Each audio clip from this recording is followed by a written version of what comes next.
Cái lễ cúng giỗ này chưa từng thấy bao giờ. Lúc còn sống chẳng ai nhớ đến, chết rồi lại đến chia tiền phúng điếu. Thưa quý vị, tôi xin đọc một chút. Ông Thẩm Thanh Sơn di chúc lập trước khi lâm chung sẽ trao tài sản 100 tỷ toàn bộ cho một người thân tại Bạch Hải Thành là Tần Dật. Tôi thừa kế di sản hàng chục tỷ.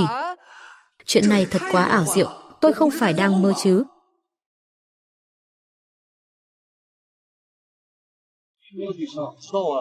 Đây là ai vậy? Tại sao lại cho hắn ta? Thưa ngài Tần, nếu không có vấn đề gì nữa, anh ký vào đây đi. Cái này, 10, 100, vạn. Ôi trời, phim ngắn cũng không dám diễn như thế này đâu. Anh chắc là em à? Em còn chưa từng gặp ông bao giờ. Mặc dù tôi cũng rất bất ngờ. Nhưng đúng vậy, chính là anh. Khoan đã, để tôi cắm hoa cho ông nội trước đã. Ông nội ơi! Ông nội ơi! Sao ông nội đi sớm thế ạ? Giật Nhi nhớ ông nội lắm. Ông nội ơi! Oản Nhi, ba, mẹ, Uyển Nhi. Uyển Nhi, anh nói với em này, anh vừa mới Tần Dật đã ký rồi. Hãy ký tên đi. Ly hôn. Anh đã làm lỡ dở tương lai của bao nhiêu năm nay rồi, không thể trì hoãn thêm được nữa. Ly hôn đi. Tần Dật, tất cả chúng tôi đều là vì tốt cho anh. Bây giờ anh đã không còn xứng với Uyển Nhi nhà tôi nữa rồi. Nếu cứ tiếp tục như vậy, anh sẽ tự ti mất. Tần Dật, bây giờ tôi là nữ tổng tài có tài sản hàng trăm triệu và là nữ tỷ phú giàu nhất trong tương lai. Còn anh chỉ biết nằm ườn ra, không có chí tiến thủ. Khoảng cách giữa chúng ta sẽ chỉ ngày càng lớn. Uyển Nhi, tôi không muốn tình cảm kéo theo công việc của tôi. Chúng ta ly hôn đi. Nhưng công ty này ban đầu là do tôi sáng lập, tôi giao cho em thì sao chứ? Anh đã sớm rút lui khỏi công ty rồi. Công ty có được quy mô như ngày hôm nay đều là do một tay tôi, Chu Uyển Nhi, gây dựng nên. Liên quan gì đến anh? Tôi đã lui về hậu trường, đem hết vinh quang và danh tiếng cho cô ấy. Lặng lẽ lo liệu mọi việc, sắp xếp mọi thứ cho cô ấy. Không ngờ đổi lại là một tờ đơn ly hôn. Tần Dật, 1 triệu này coi như là sự đền bù của chúng tôi cho anh. Sau này đừng quấn lấy Uyển Nhi nữa.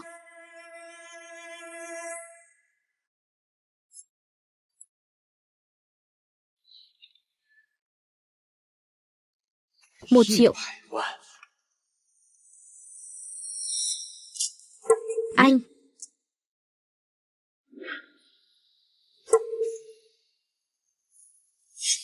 Bây giờ chúng ta đi ly hôn luôn.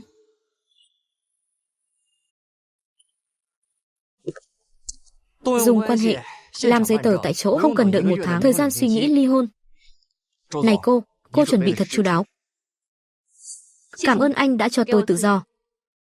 Không, là tôi phải cảm ơn cô đã cho tôi tự do. Nể tình nghĩa trước đây, tôi nhắc anh một câu, đàn ông phải có chí tiến thủ, đừng làm một kẻ chỉ biết nằm ườn ra. Nếu không thì cả đời sẽ mãi là tầng lớp thấp nhất, mãi mãi không ngóc đầu lên nổi. Vậy thì không cần làm phiền cô bận tâm rồi.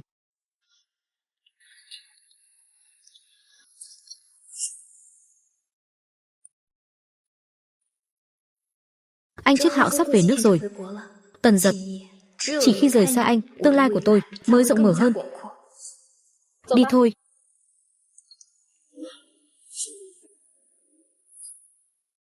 Di sản 100 tỷ, tôi đến đây. Thưa ngài Tần, chỉ cần ngài ký tên, ông Thẩm Thanh Sơn, cổ phần tập đoàn Vạn Châu, 5 căn biệt thự và 12 chiếc siêu xe, tổng giá trị tài sản thừa kế lên đến hàng chục tỷ, đều sẽ thuộc về ngài. Vậy thì không có điều kiện gì kèm theo chứ?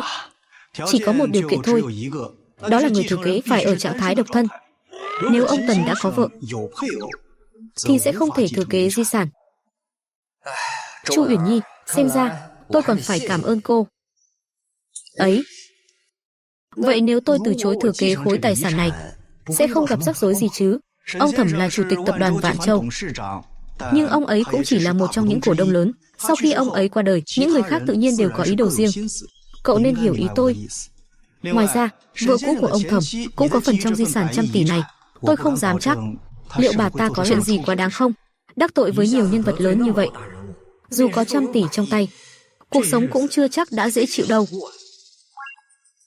Chúc mừng ký chủ đã kích hoạt hệ thống trỗi dậy sau ly hôn. Hệ thống ra nhiệm vụ: tiếp quản di sản trăm tỷ. Phần thưởng nhiệm vụ: trợ lý hàng đầu Vệ Hưng Hoài, độ trung thành 100%. Vệ Hưng Hoài này ngày xưa là trợ lý của ông mình đấy.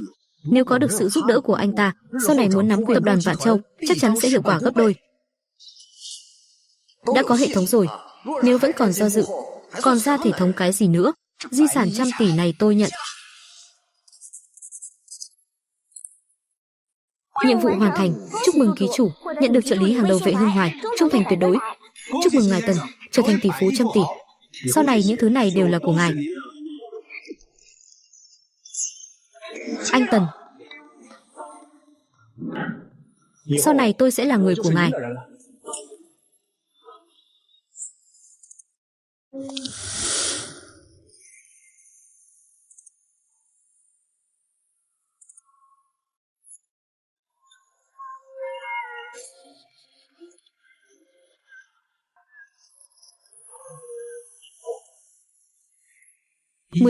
Mười tỷ đó, cả đời tiêu không hết. Anh Tần, nếu bây giờ ngài tiện thì tôi đưa ngài đi ngay bây giờ tiếp nhận toàn bộ di sản. Anh rể. Anh rể, sao anh lại ở đây? Anh đến đón em à? Thi Vũ, tôi và chị em đã ly hôn rồi, sau này đừng gọi tôi là anh rể nữa. Cái gì? Ly hôn rồi. Tại sao? Về hỏi chị cô đi.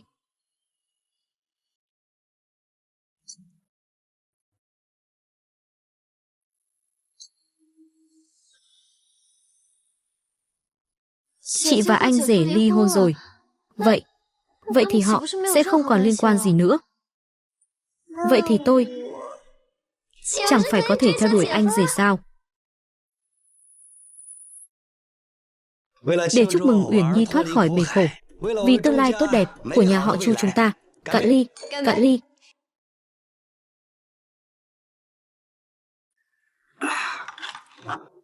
Uyển Nhi, bên công ty dạo này có dự định gì không? Dạo này con phát hiện ra một streamer bán hàng rất giỏi tên là Vivi. Nếu có thể chiêu mộ cô ấy về công ty, việc livestream bán hàng của chúng nhất định sẽ làm tốt hơn. Con đã hẹn với cô ấy rồi, tối nay sẽ đến Vân Đắc Nguyệt Lâu để nói chuyện. Nói đúng lắm. Chuyện này là việc quan trọng nhất. Chỉ khi công ty tiến lên một bước, chúng ta mới có vốn để trở thành đối tác của tập đoàn Vạn Châu. Chỉ cần bám được vào tập đoàn Vạn Châu, nhà họ Chu chúng ta nhất định sẽ bay vút lên. Nhờ có Uyển Nhi nhà ta ly hôn với tên Tần Giật kia, nếu không thì bị tên vô dụng đó kéo chân, nhà chúng ta bao giờ mới làm ăn phát đạt được đây? Mẹ, ngày vui như thế này, đừng nhắc đến hắn nữa, mất hứng. Được. Uống thêm ly nữa đi. Nào.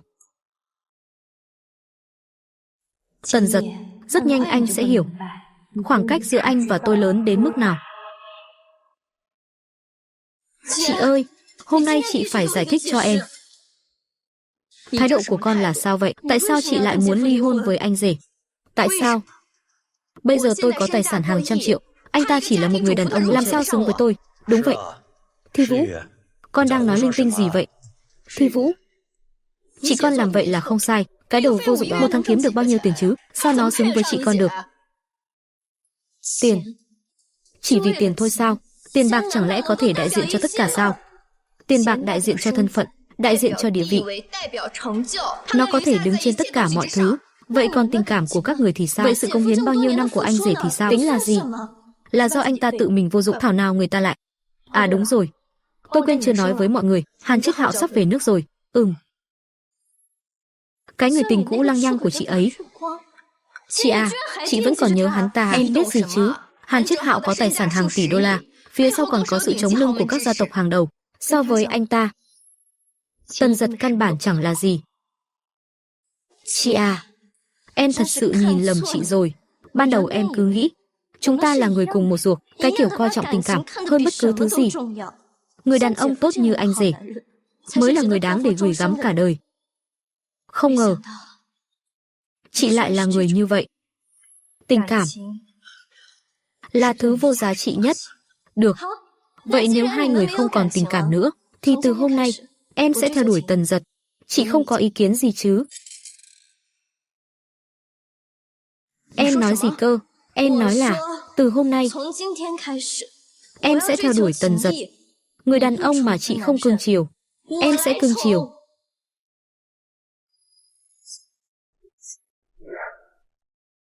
Chào anh Tần.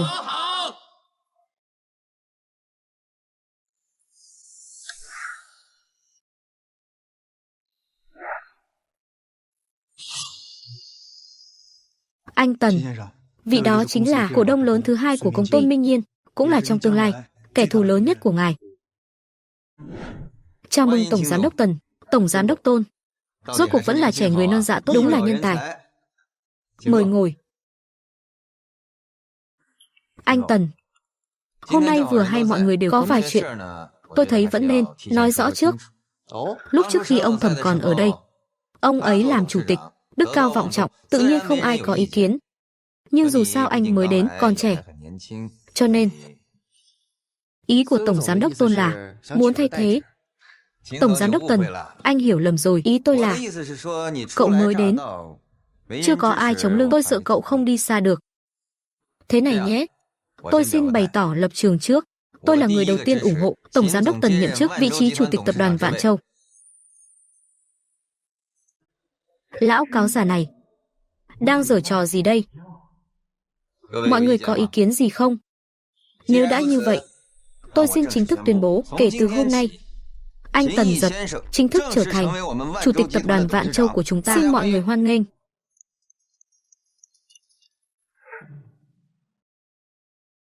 Chủ tịch Tần, sau này còn phải nhờ anh dẫn dắt mọi người cùng nhau vươn lên một tầm cao mới. Nhất định rồi. Tôi mời mọi người đến Vân Khuê Các ăn cơm. Mọi người không gặp không về.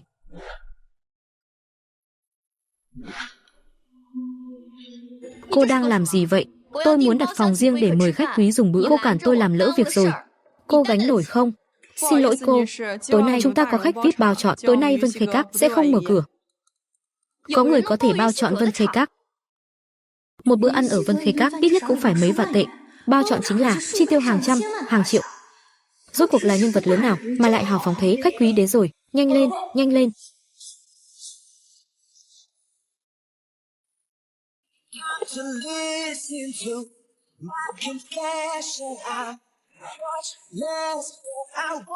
Tần Dật.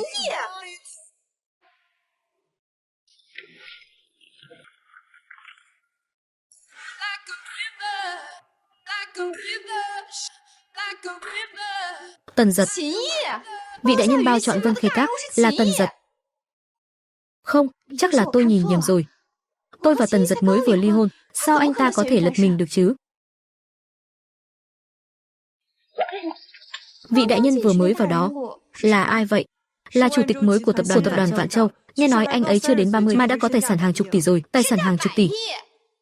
Anh Trích Hạo của mình trước khi thừa kế tài sản nhà họ Hàn, e là cũng không giàu có như vậy đâu.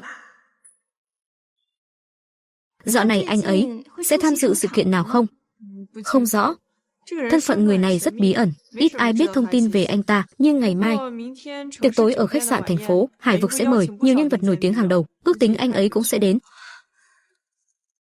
Nếu có thể gả cho người này, thì tôi sẽ là phu nhân của chủ tịch tài sản trăm tỷ, lại một người mơ mộng hão huyền. Cô biết gì chứ? Tần Dật, đợi tôi trở thành vợ chủ tịch tập đoàn Vạn Châu, xem anh còn gì để nói không.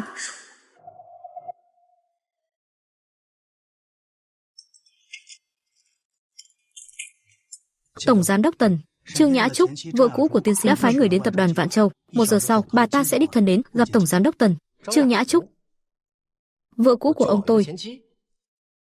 Tổng Giám đốc Tần. Trương Nhã Trúc 42 tuổi, là vợ thứ 3 của ông Thẩm. Ly hôn chưa đầy 1 năm, lần này đột nhiên đến. E là có ý đồ không tốt rồi. Khi bà ấy và ông của ly hôn, tài sản đã sớm phân chia rõ ràng rồi, bà ta có thể gây ra sóng gió gì chứ? Tôi nghe nói Trương Nhã Trúc gần đây vừa thuê một đội vệ sĩ hàng đầu. Vệ sĩ? Bà ta muốn dùng vũ lực, chuyện này cần phải bàn tính kỹ lưỡng. Có lẽ chúng ta có thể tạm thời tránh đi. Nhiệm vụ được giao đến tập đoàn Vạn Châu, gặp Trương Nhã Trúc. Phần thưởng nhiệm vụ: tập đoàn An Ninh quyết định 8% cổ phần. Tập đoàn An Ninh quyết định, phó tổng giám đốc kiêm cổ đông lớn thứ 5. Tập đoàn quyết định, đó là tập đoàn an ninh lớn nhất cả nước.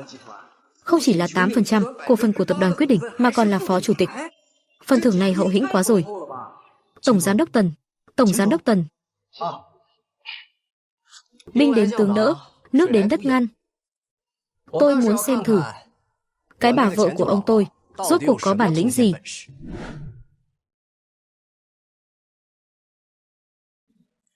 Anh chính là Tần Giật. Xem ra người này không có ý tốt.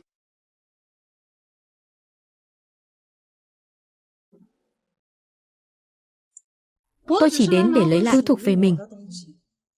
Có gì sai sao? Huống chi, cậu tưởng mạng lưới quan hệ của tôi là đồ ăn chay à? Bà và ông tôi ly hôn đã gần 1 năm rồi. Những gì cần phân chia đã sớm được phân chia rõ ràng rồi. Tập đoàn Vạn Châu này, còn thứ gì là của bà nữa không? Tập đoàn Vạn Châu là của tôi. Cái gì? Tập đoàn Vạn Châu là do tôi và Thẩm Niệm Gia sáng lập lúc ly hôn. Nể tình cảm, tôi đã không đòi cổ phần công ty. Nhưng bây giờ Thẩm Niệm Giai đã qua đời rồi, tôi đương nhiên phải đến lấy phần của tôi.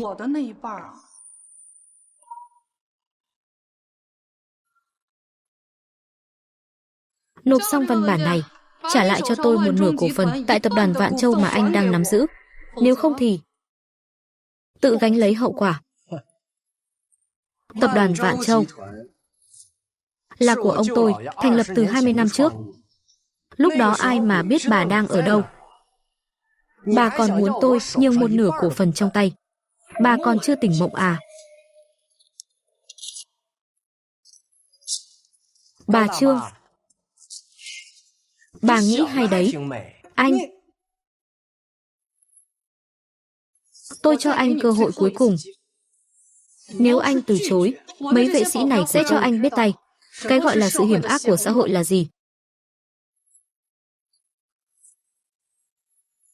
Chỉ bằng mấy tên tép diêu nhà ngươi mà dám uy hiếp ta, sao thế? Một mình ngươi đã muốn thách đấu mấy vệ sĩ hàng đầu của ta à? Chỉ có bọn chúng thôi sao? Vẫn là hàng tôm tép. Với lại, ai nói với bà là tôi chỉ có một mình chứ?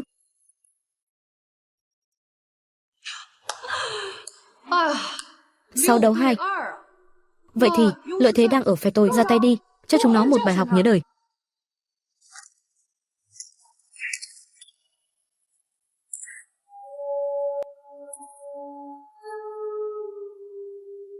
Hả?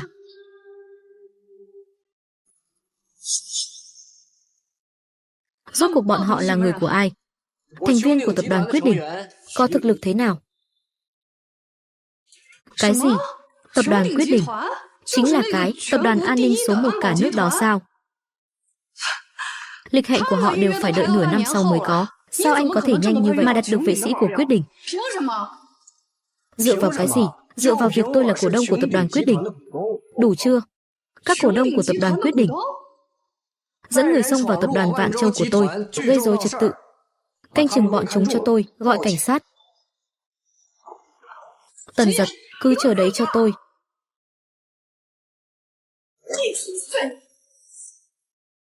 Tổng giám đốc Tần, nghe nói vừa rồi vợ cũ của lão Thẩm có đến. Anh không sao chứ? Chỉ là chuyện nhỏ thôi, đã giải quyết xong rồi. Tổng giám đốc Tôn, tin tức của anh đến nhanh thật đấy. Tổng giám đốc Tần là cổ đông của công ty, tất nhiên là phải quan tâm đến tình hình công ty rồi. Ồ, đúng rồi. Tối nay có một buổi tiệc, có mời tổng giám đốc Tần, ngài có đi không? Người ta đã mời rồi thì tôi đương nhiên phải đi xem thử. Được, vậy tôi xin cung kính chờ đợi tổng giám đốc Tần đến. Tần Giật, tôi không tin, tối nay anh còn có thể cười nổi.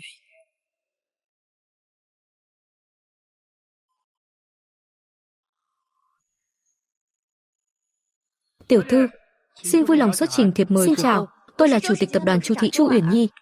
Đây là danh thiếp của tôi, chưa nghe bao giờ, không có thư mời thì không ai được vào. Anh xem kỹ lại đi. Tôi là chủ tịch tập đoàn, trị giá hàng trăm triệu đó. Anh là cái thá gì mà dám cản tôi? Ai có được thiệp mời? Mà nhà không có vài trăm triệu, chỉ là tài sản trăm triệu thôi, kêu là cái gì? Tránh ra, đừng cản đường quý khách, anh đừng đụng vào tôi. Anh là cái thá gì? Tần Giật. Anh đến làm gì? Tôi không phải đã nói với anh rồi sao? Chúng ta ly hôn rồi, sau này đừng làm phiền tôi nữa, xúi quẩy. Tần Giật, anh có biết đây là dịp gì không? Anh ta là chồng cũ của tôi. Sao các người có thể cho vào à? Sao anh ta được vào mà tôi không được? Dựa vào cái gì? Tổng giám đốc Tần giá trị cả trăm tỷ, lại có thể là chồng cũ của cô sao? Thật là nằm mơ giữa ban ngày. Nói nhảm gì vậy? Còn không mau cút đi, đừng trách tôi không khách sáo. Anh nói gì cơ? Tổng giám đốc Tần giá trị hàng tỷ. Chẳng lẽ Tần Giật chính là chủ tịch mới nhậm chức của tập đoàn Vạn Châu? Nói nhảm gì vậy? Còn không mau đi đi.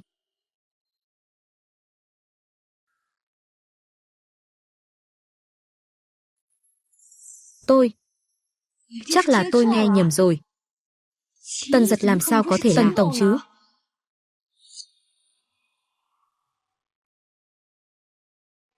Có lẽ anh ấy chỉ là tính quen biết được nhân vật lớn nào đó, cho nên mới vào được. Đúng, chắc chắn là như vậy.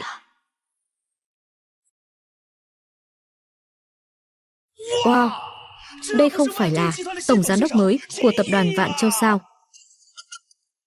Anh ta là đối thủ không đội trời chung của tập đoàn Vạn Thông, Trịnh Hoành Húc. Tổng giám đốc Tần, tôi phải cảm ơn anh. Cảm ơn tôi? Đúng vậy, bởi vì anh là phế vật. Nếu đổi thành Tôn Minh Kiệt, cái người đáng chết đó tiếp quản, tôi đối phó có lẽ sẽ còn phiền phức hơn. Nhưng nếu anh tiếp quản, tôi đoán tập đoàn Vạn Châu cũng không còn xa ngày phá sản đâu nhỉ.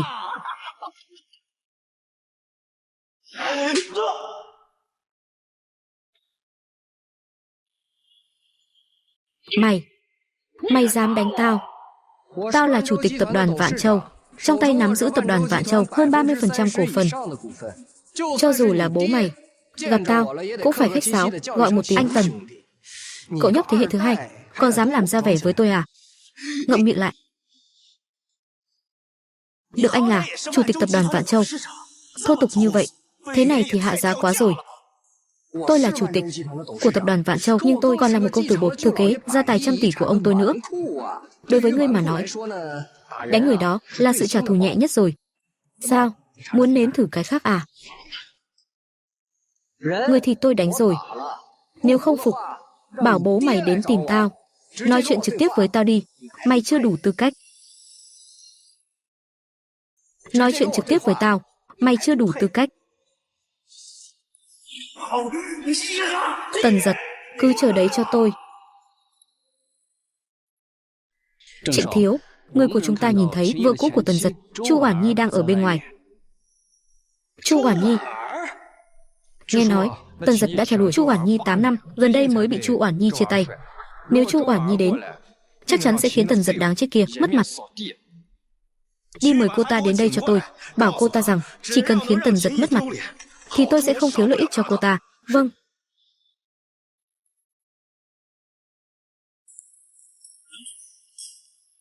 Anh Tần, mặc dù ngài là chủ tịch tập đoàn Vạn Châu, nhưng trong mắt người ngoài, hắn mới là người nắm quyền tập đoàn Vạn Châu. Lần này hắn ấy đặc biệt mời ngài đến, e rằng là có mục đích khác. Mục đích? Ngươi nghĩ vừa rồi Trịnh Hồng Húc canh ở bên ngoài, ý của ngài là Tôn Minh Kiệt đã bí mật liên lạc với anh ta, bất kể có phải là anh ta hay không, tất cả hy vọng của anh ta hôm nay e là đều sẽ tan thành mây khói. Nhưng Trịnh Hồng Húc này e là sẽ không bỏ qua chuyện này đâu. Binh đến tướng đỡ, nước đến đất chắn. Ta là công tử nhà có trăm tỷ gia sản, cùng lắm thì ta một sớm trở về tay trắng. Ta sợ gì chứ? Ngon. Tần Giật, anh đúng là giỏi giả vờ thật đấy. Anh đúng là giỏi giả vờ. Sao cô lại xuất hiện ở đây? Anh quản được tôi à? Tần Giật, tôi đã nói rồi, Anh chẳng qua là được thừa kế chút thằng nhóc gặp vận may chó chết. Anh làm bộ làm tịch gì vậy? Mấy người thân nghèo của Tần Dật có để lại cho cậu ta được bao nhiêu cũng không biết, bằng cách nào mà gặp vận lại lấy được thư mời. Thế mà còn dám đắc tội với Trịnh Thiếu, đợi tôi giúp Trịnh Thiếu đánh vào mặt hắn. Sau này, tôi chính là khách quý của thiếu gia họ Trịnh. Anh quen bác sĩ bệnh viện tâm thần à? Quen. Số liên lạc cho cô Chu một ít, cô ấy chắc là rất cần anh. Cô ấy à, có bệnh thì đi chữa đi, đừng ra ngoài làm trò cười nữa. Mặc dù bây giờ chúng ta đã ly hôn rồi, nhưng dù sao thì tôi đã từng cưới cô. Nếu chuyện này mà bị người khác biết, họ sẽ nghĩ tôi có vấn đề về mắt nhìn. Phiền cô Chu tránh xa ra. Anh nói bậy gì vậy? Một người mù lòa, phụ nữ vì lợi quên nghĩa, còn có tư cách ở đây. Lão vệ, ném cô ta ra ngoài. Cái thứ này, tôi nhìn là thấy phiền phức. Vâng, cô Chu, đừng ép tôi phải dùng biện pháp mạnh. Mời đi. Tần Dật, anh lấy tư cách gì mà làm vậy? Tôi là khách quý mà thiếu gia Trịnh mời đến đấy. Trịnh Hoành Húc, vậy hắn có nói cho cô biết không? Tôi vừa mới ở bên ngoài, đánh cho hắn một trận, hắn ta tôi còn chẳng thèm để vào mắt. Cô là cái thá gì mà dám? Sao anh dám? Anh Tần, đừng làm mất hòa khí mà. Hơn nữa, cô Chu cũng là vợ cũ của anh, hay là nể mặt tôi, thả cô ấy ra trước đi. Là Tôn Minh Kiệt của tập đoàn Vạn Châu. Quả nhiên ở đây toàn là nhân vật lớn nhỉ. Mặt mũi, anh có mặt mũi gì chứ? Anh có mặt mũi gì chứ? Tần Dật, anh to gan lắm đấy. Tổng giám đốc Tôn là thành viên hội đồng quản trị của tập đoàn Vạn. Sao cô dám thế? Tổng giám đốc Tần, anh có lẽ nên chú ý đến thân phận của mình. Thân phận? Tôi là một kẻ ăn bám được thừa kế. Nếu tôi không ngông cuồng một chút, người khác lại tưởng tôi không biết ăn chơi đấy, thế thì không hay rồi. Đuổi nó ra ngoài. Vâng. Đi thôi. Tần Dật, đi đi. Tần Dật, anh buông ra. Anh. Tần Dật. Chết tiệt. Tên này rốt cuộc muốn làm gì? Tần Nhị. Anh là chủ tịch của tập đoàn nhưng mà lại không nể mặt tôi như vậy ở ngoài, thì có vẻ không ổn lắm đâu nhỉ. Anh cũng biết tôi là chủ tịch của tập đoàn Vạn Châu, vậy mà anh dám để tôi cho ông thể diện sao? Anh là cái thá gì chứ? Mày làm chủ tịch thì sao? Cái loại người như mày xứng sao? Đợi tập đoàn Vạn Châu suy tàn, sớm muộn gì mày rớt khỏi vị trí này, rơi xuống. Chu Uyển Nhi đúng là đáng chết. Đến cả sự đáng chết của Tần Dật mà cô ta cũng không xử lý được. Khi nào thiếu gia của tập đoàn Vạn Thông lại quan tâm đến chuyện của tập đoàn Vạn Châu vậy? Không, tôi chẳng quan tâm chút nào. Tôi chỉ nói sự thật thôi. Anh làm chủ tịch, anh có thể mang lại điều gì cho tập đoàn Vạn Chỉ với chút quan hệ xã hội của anh thôi sao? Sớm muộn gì anh cũng sẽ khiến tập đoàn Vạn Châu suy tàn. Ai nói Tần Dật không thể mang lại điều gì cho tập đoàn Vạn Châu? Ai nói Tần Dật không thể mang lại điều gì cho tập đoàn Vạn Châu? Là tiểu thư nhà họ Bạch, Bạch Thanh Nguyệt. Bạch Thanh Nguyệt được mệnh danh là đệ nhất mỹ nhân Nam Châu. Trước đây tôi còn thấy hơi quá lời, bây giờ xem ra quả là xứng danh. Nhà họ Bạch đằng sau cô ấy là thế gia hàng đầu đấy. Đây mới là đại tiểu thư chân chính của hào môn. Nếu có được sự ủng hộ của nhà họ Bạch, thì tập đoàn Vạn Thông của tôi nhất định sẽ lên một tầm cao mới. Cô Bạch, tôi là Trịnh Hoành Húc nhà họ Trịnh, lần trước may mắn được gặp cô. Tránh ra. Cô Bạch, tôi, cút đi. Tần Dật, lâu rồi không gặp. Là cô. Tôi tên là Bạch Thanh Nguyệt, là đàn chị của các em, cũng là thủ khoa kỳ thi Đại học Hải Thành năm. Hy vọng mọi người đều có thể thi đỗ vào ngôi trường mơ ước của mình. Tôi đợi mọi người ở Thanh Hoa Bắc Đại. Ở cấp 3 và đại học, nữ thần trong lòng mọi người, thiếu nữ nhà họ Bạch, Bạch Thanh Nguyệt. Không ngờ, cô ấy vẫn nhớ tôi. Lâu rồi không gặp. Cô Bạch, cô quen Tần Dật à? Anh là cái thá gì mà dám làm phiền nói chuyện với Tần Dật? Khỉ thật. Bạch Thanh Nguyệt trước giờ đối với ai cũng đều lạnh lùng như băng. Tại sao trước mặt Tần Dật lại vui như vậy? Hai người họ rốt cuộc là quan hệ gì? Còn chưa kịp chúc mừng cậu thừa kế nhiều tài sản gia đình như vậy cũng coi như một bước lên làm người trên người rồi. So với nhà họ Bạch còn kém xa. Vậy có cần xem xét hợp tác không? Gì cơ? Chị Bạch, cứ gọi tôi là Thanh Nguyệt là được rồi. Thanh Nguyệt, tập đoàn Vạn Châu tuy cũng là tập đoàn hàng đầu, nhưng so với nhà họ Bạch thì không phải là đối tác, không thể thiếu. Cô chủ động hợp tác là vì Nghe nói anh đã ly hôn sao? Vâng. Vậy sau này chúng ta tiếp xúc nhiều hơn nhé. Lời Bạch Thanh Nguyệt nói là có ý gì? Chẳng lẽ cô ấy muốn chủ động theo đuổi Tần Dật? Sao có thể chứ? Lã Gia Gia, Lã Nam Phong, ông ấy không phải chưa từng đến những dịp như thế này sao? Sao ông ấy lại đến? Ông nội Lã và ông nội tôi là bạn cũ, hôm nay tình cờ gặp nhau nên tôi đưa ông ấy đến gặp anh. Ông nội Lã, đây là người bạn học con từng nhắc Tần Dật, cũng là chủ tịch của tập đoàn Vạn Châu. Thằng nhóc này rốt cuộc là người thế nào mà lại khiến Thanh Nguyệt, con bé này đặc biệt mời tôi đến, mà còn nói vậy? Không hổ danh là người thừa kế của Thẩm Thanh Sơn, quả là một nhân tài xuất chúng. Lã lão khách sáo rồi. Tập đoàn Lã Thị là tập đoàn Vạn, là một trong những khách hàng quan trọng nhất, tuyệt đối không thể để Tần Dật kết nối với lão Lữ, nếu không tập đoàn Vạn Thông của tôi sẽ thiệt hại nặng nề. Lão Lữ, anh là... Có phải là thiếu đông gia của tập đoàn Vạn Thông, Tiểu Trịnh? Vâng. Lã lão, ngài trông sắc mặt không được tốt lắm, có chuyện gì phiền lòng sao ạ? Gần đây có một dự án cần tôi đích thân sang Trung Đông đàm phán. Tình hình bên đó các anh cũng biết rồi, không cho phép tôi không thể không bận tâm sang Trung Đông à? Vậy các người có thuê sĩ không? Có thuê không ít, nhưng mà vẫn không yên tâm lắm. Vệ sĩ của tập đoàn Quyết Định rất khó tìm. Nếu không thì tôi cũng không cần phải lo lắng nhiều như vậy. Lữ lão, tôi có một người bạn là quản lý của tập đoàn Quyết Định. Nếu Lữ lão cần, tôi có thể bảo sắp xếp cho ngài. Thật sự là vậy sao? Đương nhiên, Lữ lão, ngài không biết đâu. Tập đoàn Quyết Định này vẫn luôn có một đội tinh nhuệ chuyên dùng để ứng phó tình huống khẩn cấp. Nếu Lữ lão cần, bây giờ tôi sẽ gọi điện để ông ấy sắp xếp cho ngài. Bạch Thanh Nguyệt nhìn chúng anh thì sao chứ? Không có quan hệ. Anh chẳng phải vẫn sẽ bị tôi dẫm dưới chân sao? Tần Dật, anh là chủ tịch tập đoàn Vạn Châu, chẳng lẽ không muốn nói gì sao? Hả? Cứ thế bị thái tử gia của tập đoàn Vạn Thông đè bẹp, thật là làm mất mặt tập đoàn Vạn Châu chúng ta. Tôi nói gì chứ?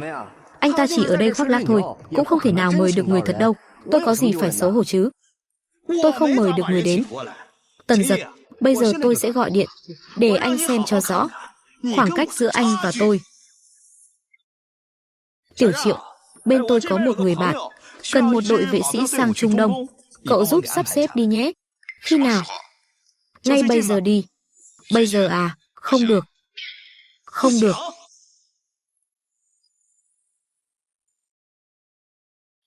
Sao lại không được chứ? Bên các anh không phải vẫn luôn có tinh nhuệ ẩn mình sao? Có thể giúp tôi một tay không? Đội đó vừa mới bị công ty chúng tôi, phó tổng đã bị điều đi rồi, tôi cũng không làm gì được. Không phải do tôi. Này, xin lỗi ông Lữ, đội đặc nhiệm đó đã bị một nhân vật lớn điều đi mất rồi. Tôi đoán bây giờ ai đến cũng bó tay thôi. Không sao, vốn dĩ tôi cũng không ôm hy vọng lớn. Ai nói? Không ai có cách nào cả. Sao thế? Anh là đồ vô dụng, anh điều động được đội tinh nhuệ đó à? Đương nhiên, tôi có thể. Sao có thể chứ? Cứ nói đi.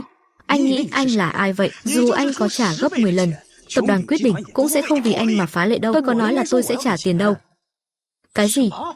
Đội ngũ mà tôi điều đi, chia một nửa người ra, bảo họ liên lạc với người của tập đoàn Lã. Xong nhanh vậy sao? Có phải bị từ chối rồi không? Không biết phải mở lời với Lữ lão thế nào đây? Lữ lão đã xong rồi. Anh nói gì cơ? Thật sao? Đùa gì vậy? Chỉ một câu nói thôi mà tập đoàn Quyết Định đã sắp xếp vệ sĩ, hoàn toàn là chuyện hoang đường. Anh bốc phét thì phải có cơ sở chứ. Nếu không thì chúng ta cá cược đi sao? Được. Nếu anh thật sự mời được vệ sĩ của tập đoàn Quyết Định, tôi là Trịnh Hoành Húc, tôi sẽ trồng cây chuối, ăn cướp.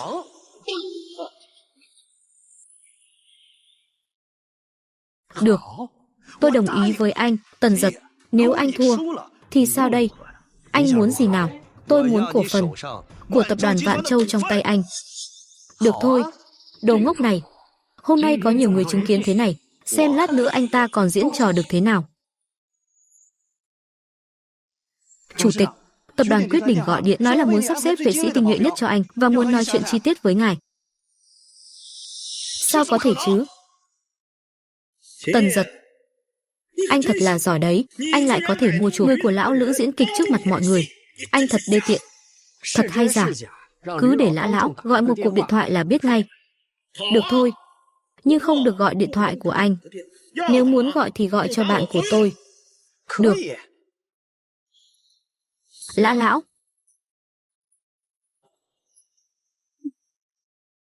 Mời Lã lão ra. Chào ông là chủ quản triệu của tập đoàn Quyết Đỉnh phải không? Tôi là Lã Nam Phong. Lã lão, mặt mũi của tôi cũng không có tác dụng sao? Tôi khuyên ông vẫn nên. Lã Nam Phong, vị kia của tập đoàn họ Lã, tôi đã nói rồi mà, chúng tôi không có đội có thể sắp xếp cho ông, đừng làm phiền tôi. Tần Giật, cậu nghe thấy chưa? Anh đúng là làm mất mặt quá đi mất. Là do chức vụ của anh ta quá thấp, anh ta không biết. Anh Triệu là lãnh đạo cấp trung của tập đoàn Quyết Đỉnh. Anh nói chức vụ anh ta thấp. Anh mới là thằng hề đấy. Tôi không có thời gian lãng phí với các người. Sếp tôi gọi điện rồi, còn dám gọi điện quấy rầy tập đoàn Quyết Đỉnh của tôi sẽ chặn hết các người. Tần Giật, anh thua rồi. Cổ phần của anh đâu? Hôm nay nhiều người thế này, anh không định nuốt lời đấy chứ? Tôi đã nói rồi mà, anh ta ấy chức vị thấp quá, không biết cũng là chuyện thường. Nhưng mà, vì vừa nãy cấp trên của anh ta muốn gọi điện cho anh ấy sẽ sớm gọi điện lại thôi. Gọi lại. Anh không định nói là Giám đốc Triệu không chỉ chủ động gọi lại, mà còn xin lỗi ông Lữ, rồi sắp xếp cho ông ấy một đội vệ sĩ. Đúng vậy. Tần Giật, nếu cậu chưa tỉnh thì về nhà ngủ tiếp đi. Sao giám đốc Triệu lại gọi điện thoại này? Chủ tịch, tập đoàn Quyết Đỉnh gọi điện, nói là muốn sắp xếp những vệ sĩ tinh nhuệ nhất, muốn nói chuyện chi tiết với ông. Sao có thể chứ? Không thể nào. Chắc chắn là có chuyện khác. Lã lão, vừa rồi là tôi sai rồi, là tôi không hiểu rõ tình hình. Xin ngài tuyệt đối đừng trách cứ. Tập đoàn Quyết Đỉnh của chúng tôi sẽ sắp xếp đội ngũ tinh nhuệ nhất để phục vụ ngài. Thật sao? Đương nhiên rồi, là do địa vị của tôi quá thấp nên không biết tin này. Xin ngài tuyệt đối đừng nói với cấp trên. Lát nữa tôi sẽ mang tất cả thuốc ngon rượu quý trà ngon tôi xứ đưa cho ngài. Xin ngài đó. Được. Tiểu Tần, cậu làm thế nào vậy? Chuyện nhỏ thôi. Thằng nhóc này rốt cuộc là người thế nào? Ông nội Lữ, Tần Giật vừa tiếp quản tập đoàn Vạn Châu, tình hình vẫn chưa ổn định lắm. Ông xem. Sau này có bất cứ điều gì cần giúp đỡ, cứ mở lời. Tôi là Lữ nhất định sẽ dốc toàn lực giúp anh. Được. Tập đoàn Vạn Châu, ta chỉ nhận một mình tiểu hữu Tần Giật. Tần Giật à? Rốt cuộc cậu có quan hệ gì? Sao cậu có thể điều động đội tinh nhuệ đó được? Đội tinh nhuệ nhất của tập đoàn Quyết Đỉnh đương nhiên là dành các cổ đông của tập đoàn Quyết Đỉnh chuẩn bị. Tôi với tư cách là phó tổng giám đốc điều động một đội ngũ. Có vấn đề gì sao? Anh là cổ đông mới bí ẩn của tập đoàn Quyết Đỉnh, phải không?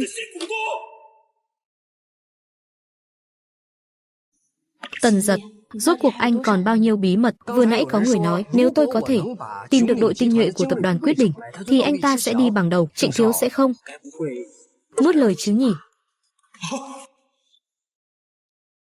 Trịnh Thiếu sẽ không nuốt lời chứ nhỉ?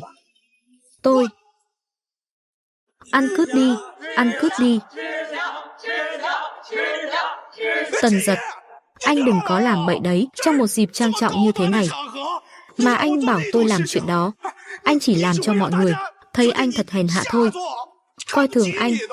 Trịnh Thiếu, vừa nãy là tự anh đồng ý mà. Anh thua thì phải trồng cây chuối ăn phân. Sao bây giờ lại thành tôi bắt anh làm vậy? Tôi bị người ta coi thường đó. Trịnh Thiếu, tập đoàn Vạn Thông này không thể hèn hạ như vậy chứ. Anh... Chết tiệt. Nếu thật sự vì chuyện này mà làm tập đoàn Vạn Thông mất danh tiếng, ở nhà chắc chắn sẽ không tha cho tôi. Được. Tôi ăn.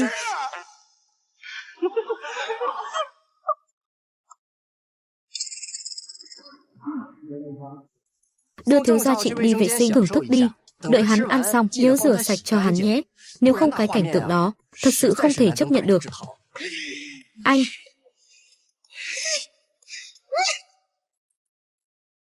Đừng. Chết tiệt cái tên Tần Giật này. Chẳng phải chỉ một tên phế vật bị Chu Uyển Nhi vứt bỏ sao? Sao lại có thủ đoạn như vậy?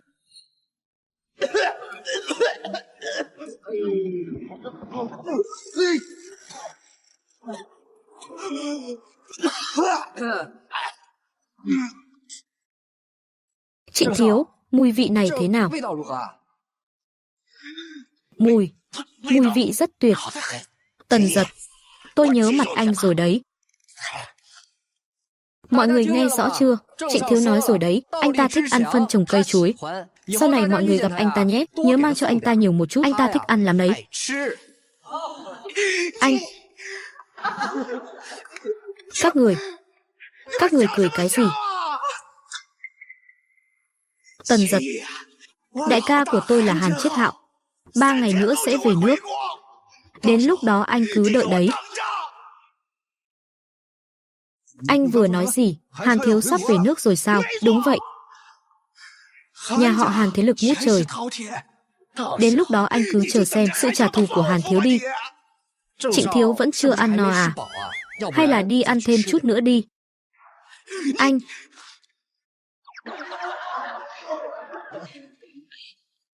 Tần Giật, chúng ta nói chuyện đi. Ông Lữ, vậy chúng tôi đi trước nhé. Lần sau cháu sẽ cùng ông nội đến thăm ông. Lão Lữ, Hải Thành, lại sắp có một con rồng thật xuất hiện rồi. Bạch, Thanh Nguyệt tìm tôi có chuyện gì sao? Tôi nhớ trước đây anh từng nói anh rất hứng thú với ngành livestream. Mấy lời tôi nói linh tinh hồi đại học, cô ấy lại nhớ. Đúng là vậy. Nhưng bây giờ tham gia, là hơi muộn rồi. Bạn thân tôi có một công ty quản lý muốn sang nhượng. Dưới trướng cũng có một vài streamer khá ổn. Anh xem có hứng thú không?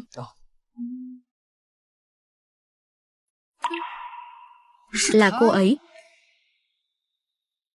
Anh quen streamer này à? Trước đây tôi nghe Chu Uyển Nhi nói cô ấy định chiêu mộ streamer này. Nghe nói là streamer hàng đầu về livestream bán hàng. Đúng vậy. Bên Chu Uyển Nhi câu kéo nhân tài ghê gớm. Ngay cả bạn thân của tôi cũng không chắc chắn giữ được cô gái này, nên mới có ý định bán công ty khi cô ấy còn đang ở công ty. Cô cũng thẳng thắn đấy. Nhiệm vụ được giao, mua lại công ty của bạn thân Bạch Thanh Nguyệt, cướp mất nữ streamer Vivi mà Chu Uyển Nhi để ý. Thời gian nhiệm vụ 48 tiếng, phần thưởng nhiệm vụ, kỹ năng chiến đấu cấp tông sư, có thể một mình đánh bại 12 lính đặc chủng hàng đầu. Mạnh vậy sao? Bạn thân cô trả giá bao nhiêu cho công ty này? Bên ngoài cô ấy tuyên bố là 15 triệu. Nhưng mà, nếu anh sẵn lòng trả 25 triệu, tôi có thể chắc chắn cô ấy sẽ bán cho anh. Được, 25 triệu tôi mua. Anh không mặc cả sao? Tôi tin cô. À phải rồi, anh có biết Hàn Chiết Hạo không? Người mà Uyển Nhi nhắc đến ấy. Nhà họ Hàn là gia tộc hàng đầu ở Hải Thành.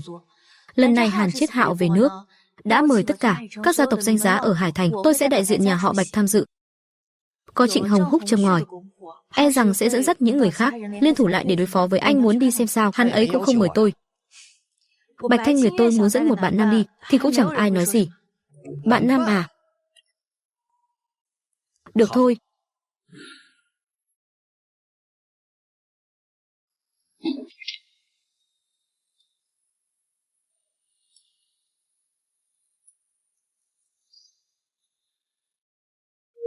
Tàn hổ phải không? Tôi muốn Tần Giật. Chết. Ngài là ông chủ mới của công ty, tổng giám đốc Tần phải hợp đồng của tôi, còn nửa tháng nữa là hết hạn, chuyện gia hạn hợp đồng. Tôi không mấy hứng thú. Ngài cứ tìm người khác đi. 20 triệu. Thiện ý của tổng giám đốc Tần có vẻ không cao lắm. Hợp đồng trước của tôi đã là 1.800 vạn chỉ với thu nhập leo tèo 20 triệu, mà muốn tôi ở lại. Nhân đôi đi, anh nói gì cơ? Lương cơ bản, tăng gấp đôi, hoa hồng, tăng gấp đôi, hợp đồng 5 năm. Cô Vivi, thấy sao?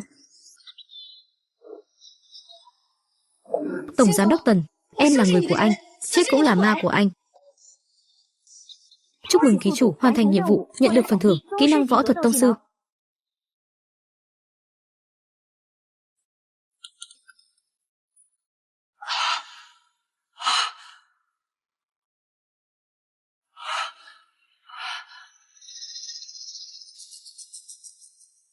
Tổng giám đốc Tần, anh không sao chứ? Tôi không sao, cô xuống trước đi. Vâng.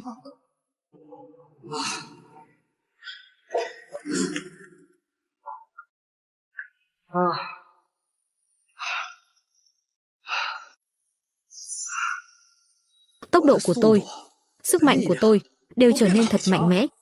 Còn cả những thứ đó nữa, kỹ năng chiến đấu cấp tông sư. Tôi chấp một mình 10 người. Bố ơi, có chuyện rồi. Hoảng cái gì? Bây giờ công ty đang phát triển mạnh. Con phải học cách bình tĩnh. Vivi vừa gọi điện nói là cô ấy đã ký hợp đồng tiếp với công ty cũ rồi. Con nói gì cơ? Trước đây không phải. Nói là chắc chắn làm sao? Con cũng không biết nữa. Bố, vậy bây giờ chúng ta phải làm gì đây? Trước hết phải điều tra rõ tại sao Vivi lại hủy hợp đồng. Ngoài ra, chuẩn bị một bộ lễ phục đẹp nhất. Cuối tuần, Hàn Chiết Hạo về nước. Cơ hội này, con không thể bỏ lỡ cơ hội này. Nhưng mà Hàn Chiết Hạo, dù sao cũng là thiếu gia nhà họ Hàn. Lỡ như anh ấy không vừa ý con thì sao? Cho nên, con phải trang điểm thật đẹp vào. Con và anh ấy có tình cũ, hãy tận dụng tốt điểm này. Khi cần thiết, hy sinh chút sắc đẹp cũng không phải là không được.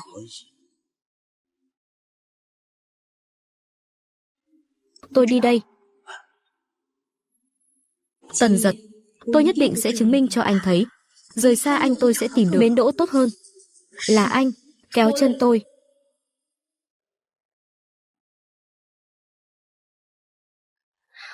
Tần Giật, anh có nghĩ đến việc tái hôn không? Thực ra tôi đã để ý anh lâu rồi. Trước đây, anh chỉ theo đuổi Chu Uyển Nhi. Sau khi tốt nghiệp, anh nhanh chóng kết hôn. Tôi cũng không tiện can thiệp. Nhưng đã ly hôn rồi. Anh đồng ý lấy tôi không? Thiếu nữ nhà họ Bạch, hoa khôi trường Bạch, lại tỏ tình với tôi. Thanh Nguyệt, tôi... Em không cần anh trả lời em hay. Anh cứ từ từ suy nghĩ. Nhưng điều em muốn nói với anh là chỉ cần anh đồng ý, em sẽ gả cho anh. Em chỉ muốn gả cho anh thôi.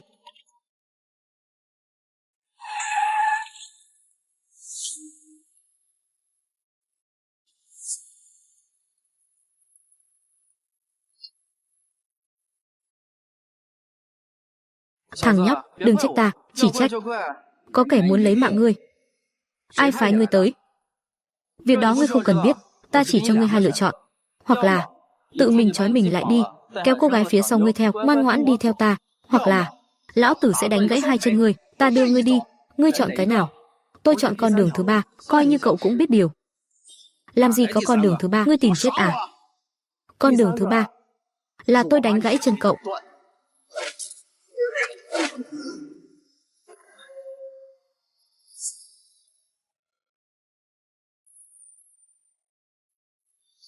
Cẩn thận.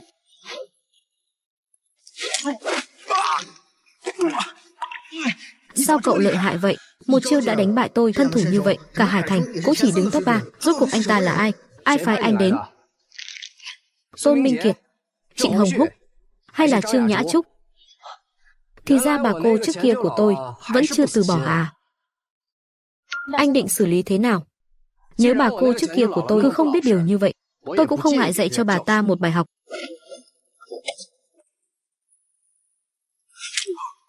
Tổng giám đốc Tần, giúp tôi theo dõi Trương Nhã Trúc.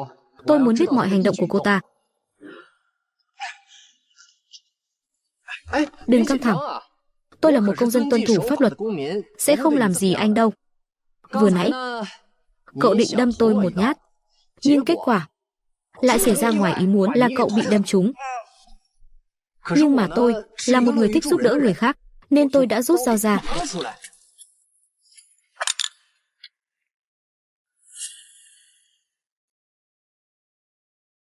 Bị dọa rồi à? Anh quyết đoán ghê. Tôi thích hơn rồi đó. Chúng ta đã gặp nhau ở đại học rồi. Đoán xem.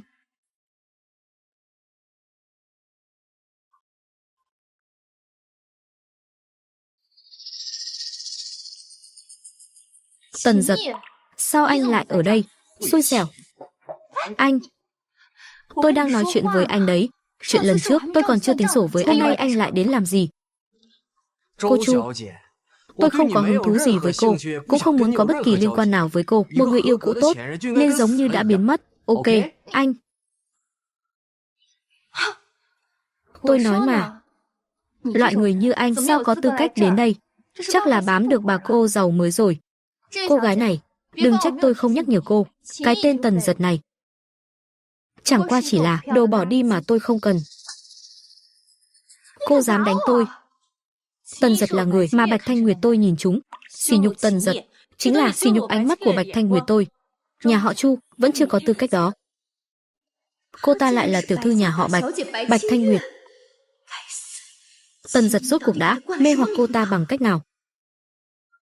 Cô Bạch, lâu rồi không gặp. Chiết Hạo.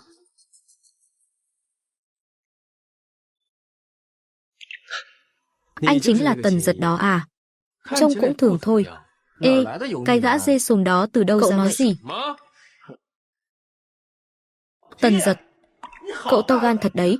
Sao cậu dám nói chuyện với Hàn Thiếu như vậy?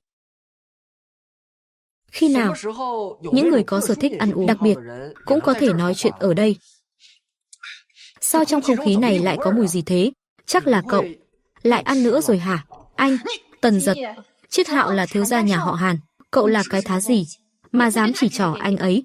Chiết Hạo, thì ra anh ta chính là người ngày xưa ngoại tình đi hộp đêm, một đêm 17 người, quay lại đá cô, nói cô không có nét nữ tính ấy hả? Anh nói linh tinh gì vậy? Tần Giật, từ trước đến nay chưa từng dám nói chuyện với tôi như vậy. Đó là do anh chưa gặp tôi sớm thôi. Nếu gặp sớm hơn thì đã có rồi. Được thôi.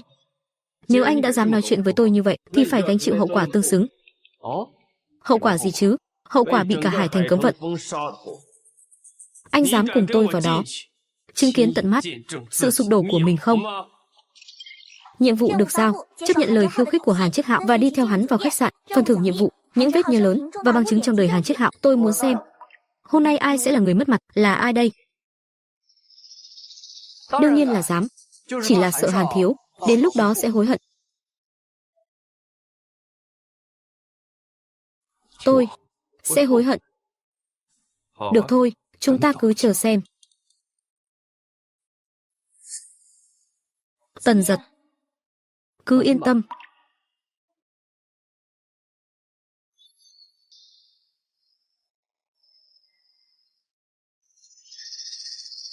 Hàn Chiết Hạo, tôi thật sự không ngờ trên người anh lại còn có nhiều chuyện thú vị như vậy.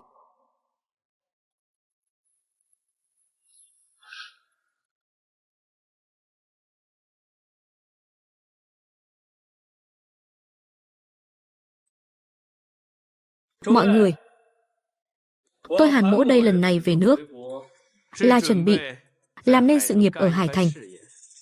Tất cả quý vị tương lai đều là nhà họ Hàn. Của tôi có những đối tác quan trọng nhất. Nhưng tôi và Tần Giật có một vài ân oán cá nhân. Nếu những vị có mặt ở đây muốn hợp tác với nhà họ Hàn chúng tôi thì phải đoạn giao với Tần Giật. Đoạn giao? À, đoạn giao. Tần Giật, ngươi đã thừa hưởng một số di sản thì sao chứ? Dưới lệnh cấm vận của Hàn thiếu gia sẽ không còn ai dám hợp tác với cậu nữa. Tần Giật, cậu không phải rất ngông cuồng sao? Sao thế? Bây giờ không ngông cuồng nữa à? Hàn thiếu, anh chắc chắn muốn làm vậy sao? Sao? Trước mặt nhiều người như vậy, anh còn muốn uy hiếp tôi à? Nhưng không sao cả. Hôm nay tôi nói rõ ở đây. Giữa anh và tôi chỉ có thể chọn một. Nếu đã như vậy, tôi cũng có đôi lời muốn nói với tất cả mọi người ở đây. Hàn Chiết Hạo không phải người nhà họ Hàn. À, không phải người nhà họ Hàn. Tần Giật, anh đang nói linh tinh gì vậy? Tần Giật, xuất thân của anh thâm kém nên anh nghĩ người khác cũng giống anh sao? Chiết Hạo anh ấy đã làm thiếu gia nhà họ hơn 20 năm rồi. Anh nói không phải là không phải sao? Phỉ nhổ. Tôi thấy anh chính là ghen tị vì Hàn thiếu gia xuất thân cao quý, nên mới bắt đầu ở đây, nói lời lung tung rồi. Tần Giật, anh dám vu khống tôi trước mặt mọi người. Anh không sợ Hàn gia tôi và anh không đội trời chung sao? Vu khống. Vậy nếu tôi có bằng chứng thì sao? Anh nói gì? Rốt cuộc anh ta biết gì? Không thể nào. Tôi lớn lên trong nhà họ Hàn mà. Sao có thể không phải người nhà họ Hàn? Tần Giật, tôi sẽ không nghe lời anh nói bậy bạ đâu. Người đâu? Đuổi hắn ta ra ngoài cho tôi. Trong bữa tiệc của Hàn Chiết Hạo tôi không hoan nghênh hắn. Không cần thiếu gia họ Hàn ra tay, tôi tự mình đi. Nhưng tất cả mọi người ở đây phải suy nghĩ kỹ. Tôi, Tần Giật, tuyệt đối không nói đùa. Nếu Hàn thiếu muốn đuổi bạn đồng hành của tôi đi, vậy thì nhà họ Bạch sẽ không tham dự buổi tiệc hôm nay nữa. Cô Bạch, cô đang có ý gì vậy? Chẳng lẽ một Tần Giật tầm thường trong mắt nhà họ Bạch lại quan trọng hơn nhà họ Hàn chúng tôi sao? Đúng vậy. Cậu ta rất quan trọng. Này,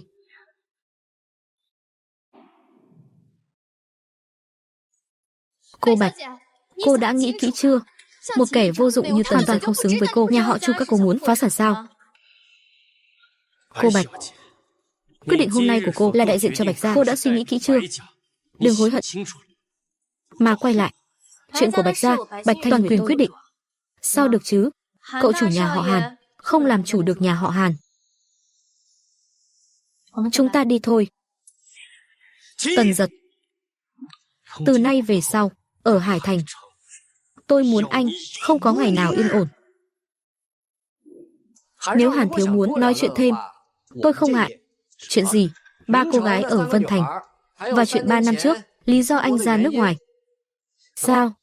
Cậu Hàn quên rồi, bảo tôi nhắc cậu à? Sao anh ta biết được? Mọi người, đừng đến lúc đó rước họa vào thân. Biết điều hãy rời xa cậu chủ Hàn này ra xa một chút. Đến lúc đó thật sự xảy ra chuyện, các người sẽ bị vấy bẩn. Tần Giật,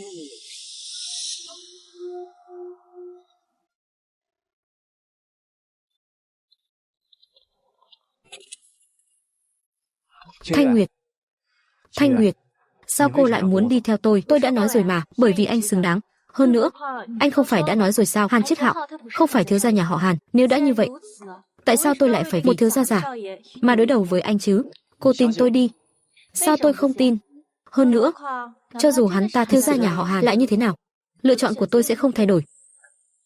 Vậy tôi đi trước đây. Tần Giật, nhớ lời tôi đã hỏi anh trước đó, sớm cho tôi câu trả lời.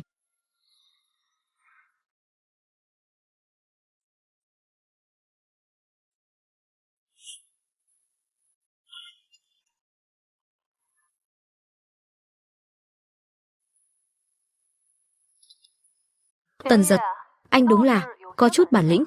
Ngay cả Tàn Hổ cũng không giết được anh. Là bà sao? Người của ta còn chưa tìm được bà lại tự mình dâng đến cửa. Ta không nói nhảm với ngươi. Ta đã bày tiệc ở Thúy Vân Các. Ngươi có gan thì đến đi. Chúng ta giải quyết mọi chuyện cho rõ ràng.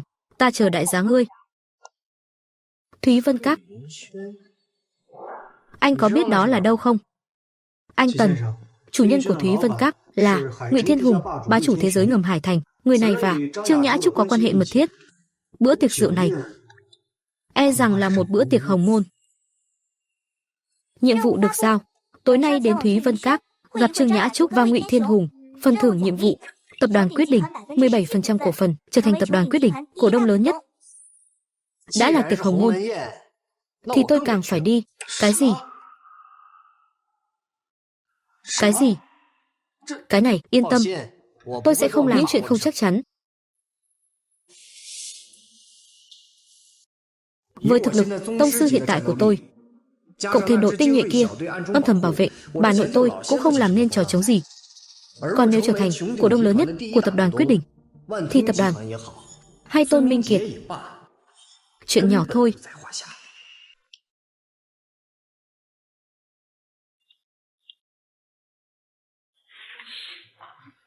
Để tôi rót đầy cho anh, Tổng Giám đốc Ngụy.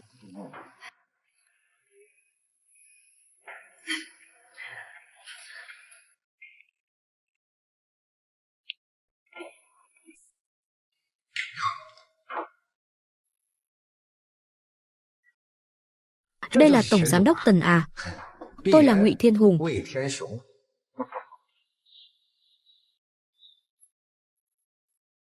Tổng Giám đốc Ngụy, tôi đã ngưỡng mộ danh tiếng của ngài từ nhưng hôm nay mới được gặp. Thật sự, cảm thấy hơi thất vọng. Một nhân vật như ngài lại đi chung với một người vô dụng như thế này. Ngài có thấy hơi mất mặt không? Tần Giật, ý anh là sao? Nghĩa đen đấy. Cái đồ tham lam như rắn nuốt voi, bà cô kia có tư cách gì ngồi ở đây? Anh nói cũng có lý. Tổng Giám đốc Ngụy, trước đây tôi đã từng hợp tác với Trương Nhã, thực sự có một số hợp tác.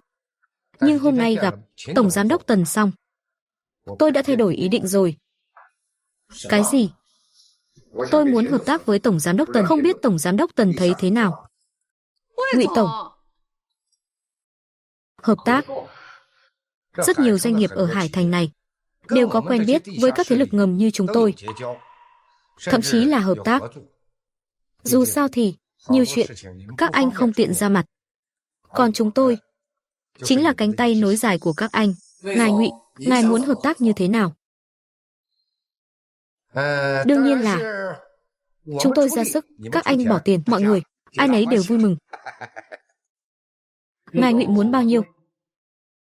1,5 tỷ. Chỉ cần ngài Tần mỗi năm cho tôi 1,5 tỷ, vậy thì chúng ta đối tác tốt nhất. Còn về Trương Nhã Trúc, tôi sẽ đưa cô ấy ra nước ngoài, sau này tuyệt đối sẽ không làm phiền anh. Tổng Giám đốc Tần ngài thấy sao? Tập đoàn Vạn Châu lợi nhuận một năm có đạt được 3 tỷ không? Khó nói lắm. Mới mở miệng đã đòi 1,5 tỷ, lão già này thật sự dám nói. Tổng Giám đốc Ngụy à, tôi thấy cái giá này không hợp lý. Vậy ý của Tổng Giám đốc Tần là 2 tỷ một năm. 2 tỷ. Chuyện của Trương Nhã Trúc tôi bảo đảm là ngài đưa cho tôi 2 tỷ một năm. Như vậy tôi bảo đảm cả năm ngài bình an vô sự. Ngụy Tổng thấy sao? Tần Giật, anh đùa tôi đấy hả? Là anh đùa tôi trước. Đường khác nhau không cùng mưu tính, xin cáo từ. Muốn đi không dễ vậy đâu.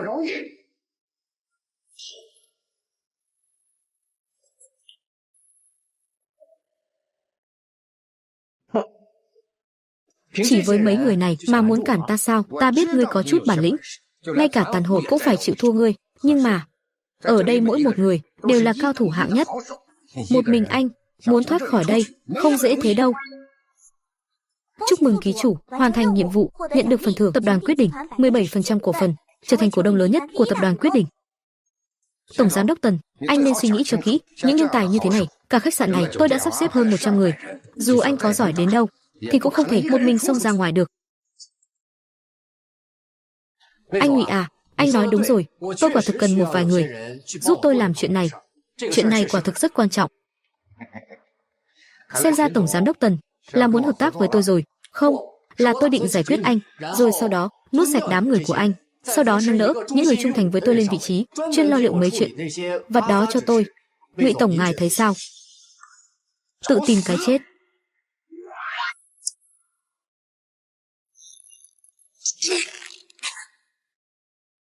Anh thử động vào xem. Đánh nhau với cả trăm người này à? Ngụy Tổng muốn so xem ai đông người hơn sao? Ý anh là sao? Trương Nhã Trúc, tôi chưa nói với bà. Xem ra mối quan hệ giữa hai người cũng chỉ có vậy thôi. Ngụy Tổng, anh đừng nghe hắn ta nói linh tinh. Tôi đã điều tra rồi. Hắn ta chính là tập đoàn Quyết Định, chỉ là cổ đông nhỏ thôi mà. Tôi đã tìm người quen rồi, đã lo liệu xong xuôi cả rồi. Tập đoàn Quyết Định tuyệt đối sẽ không.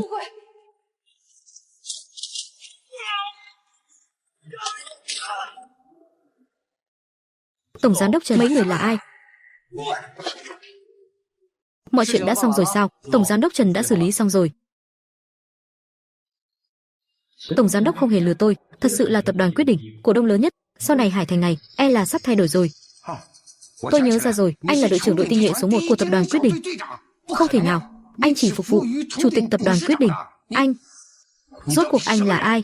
Trương Nhã Trúc nói đúng, tôi quả thực là cổ đông của tập đoàn Quyết Định, nhưng chứ không phải là cổ đông nhỏ, mà là cổ đông lớn nhất của tập đoàn Quyết Định. Anh ta không thể nào là cổ đông lớn nhất. Anh, chẳng lẽ anh chính là nhân vật huyền thoại đó? Ngài Ngụy thấy ý tưởng vừa rồi của tôi vẫn là tự tìm đường chết sao?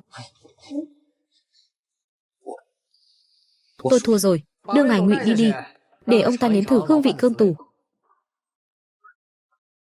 Ngài Ngụy, Ngụy tổng, Trương Nhã Trúc, bây giờ chúng ta nên nói chuyện giữa chúng ta rồi.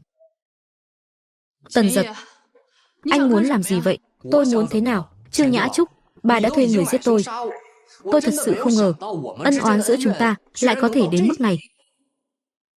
Tôi có thể ra nước ngoài, tôi có thể rời khỏi đây mãi mãi, tôi sẽ không bao giờ quay lại nữa. Tần Giật, anh tha cho tôi, như vậy tốt cho cả anh và tôi. Tha cho bà, tôi phải tha cho một người vừa rồi suýt chút nữa đã giết tôi. Trương Nhã Trúc, bà chưa tỉnh ngủ à? Vậy rốt cuộc anh muốn thế nào?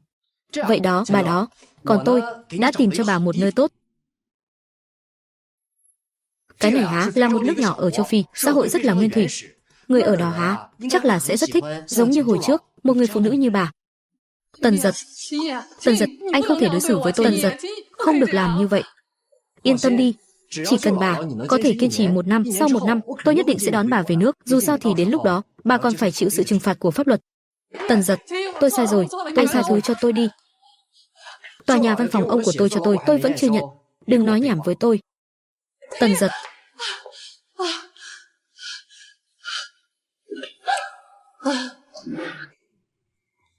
Tổng giám đốc Dương, chỉ cần anh và tôi hợp tác. Tần Giật, cái tên đó, thằng nhóc còn chưa lớn, chắc chắn sẽ thua. Sau này tập đoàn Vạn Châu sẽ là của chúng ta. Hợp tác vui vẻ, hợp tác vui vẻ.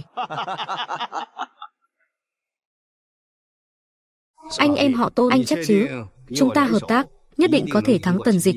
Lỡ như hắn lật ngược tình thế, chúng ta sẽ vạn kiếp bất phục. Tổng giám đốc Dương, ngài nghĩ xem, cổ phần của ngài và tôi cộng lại đã vượt qua hơn 40% rồi. Tôi còn bí mật liên lạc với một vài cổ đông nhỏ, cộng với phần của họ. Tổng cổ phần của chúng ta đã vượt quá 1/2 rồi. Đến lúc dùng đến, anh ấy mà mời Chúa Giêsu đến đây, cũng chắc chắn thất bại thôi. Nghe có vẻ hay đấy, nhưng phía sau Tần Giật, dù sao vẫn còn tập đoàn Cung Đình. Anh chắc chắn mấy cổ đông nhỏ kia không có vấn đề gì chứ? Theo tôi biết, tập đoàn Quyết Định tuy rất mạnh, nhưng họ không bao giờ can thiệp vào đấu đá nội bộ của các công ty khác. Về điểm này, anh cứ yên tâm. Được, tôi chỉ đợi tin tốt từ cậu thôi. Em trai, cứ yên tâm, không lâu nữa đâu, tập đoàn Vạn Châu sẽ hoàn toàn là của chúng ta. Cô Chu, văn phòng của chúng ta nhìn khắp cả Hải Thành, cũng là hàng đầu. Nếu không phải công ty thuê tầng này chuyển đi nơi khác thì cũng không bị bỏ trống. Nếu cô thích, e là phải nhanh chân lên đấy. Tầng này có hơn 1000 m², đủ cho hơn 200 nhân viên vào văn phòng. Hơn nữa còn nằm ở vị trí đắc địa. Tập đoàn Chu thị của tôi muốn vươn lên một tầm cao mới. Nơi này quả thực là lựa chọn tốt nhất. Dẫn tôi lên lầu xem đi. Mời đi lối này, cô Chu.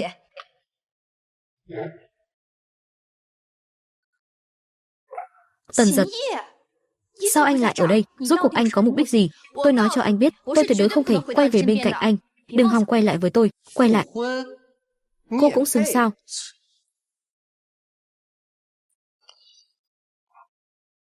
Tôi đi đây. Tần Giật, anh là bảo vệ ở đây phải không? Cái gì? Tôi đã nói rồi mà, người như cô Bạch ấy sao có thể thật lòng thích anh được chứ? Chỉ là chơi chán anh rồi thì vứt anh đi thôi. Còn về số tài sản thừa kế của anh, e là cũng tiêu sạch cả rồi nhỉ? Đồ thần kinh. Trước đây mình sao lại thích kiểu người này nhỉ? Thật không ngờ anh lại tệ đến thế. Rời khỏi nhà họ Chu thì chỉ có thể là bảo vệ cấp thấp nhất. Còn nhà họ Chu chúng tôi sau khi anh đi, chỉ trong vài ngày ngắn ngủi đã có tài sản 1 tỷ rồi. 1 tỷ? Nhiều lắm sao? 1 tỷ nhiều lắm sao? Tần Giật, anh bị úng não rồi à? Đây là cả đời này của anh, tiền bạc không chạm tới được. Bệnh hoạn. Tôi không cần biết anh có mục đích gì, đừng cản trở chuyện chính của tôi, cản trở tôi thuê văn phòng. Tôi sẽ khiến anh không yên thân đâu. Cô đến đây là để thuê văn phòng à? Đúng vậy. Sợ rồi hả? Tôi không chỉ thuê, mà còn thuê cả một tầng. Không ngờ tới chứ, tập đoàn Chu Thị của chúng tôi không có anh trong thời gian ngắn đã có thể phát triển đến mức này. Rất tốt. Nếu đã như vậy, không chỉ riêng tầng này, bất kể cô bỏ ra bao nhiêu tòa nhà này, kể cả một bãi đỗ xe, nhà họ Chu các cô cũng đừng hòng thuê được. Dù tốn bao nhiêu tiền đi nữa, cũng không thuê cho tôi một bãi đậu xe sao? Tần Giật phỉ nhổ. Anh nghĩ anh là ai vậy? Anh có tư cách gì mà nói như thế? Cả tòa nhà này đều là của tôi. Cô nói xem tôi có tư cách gì? Anh nói gì cơ?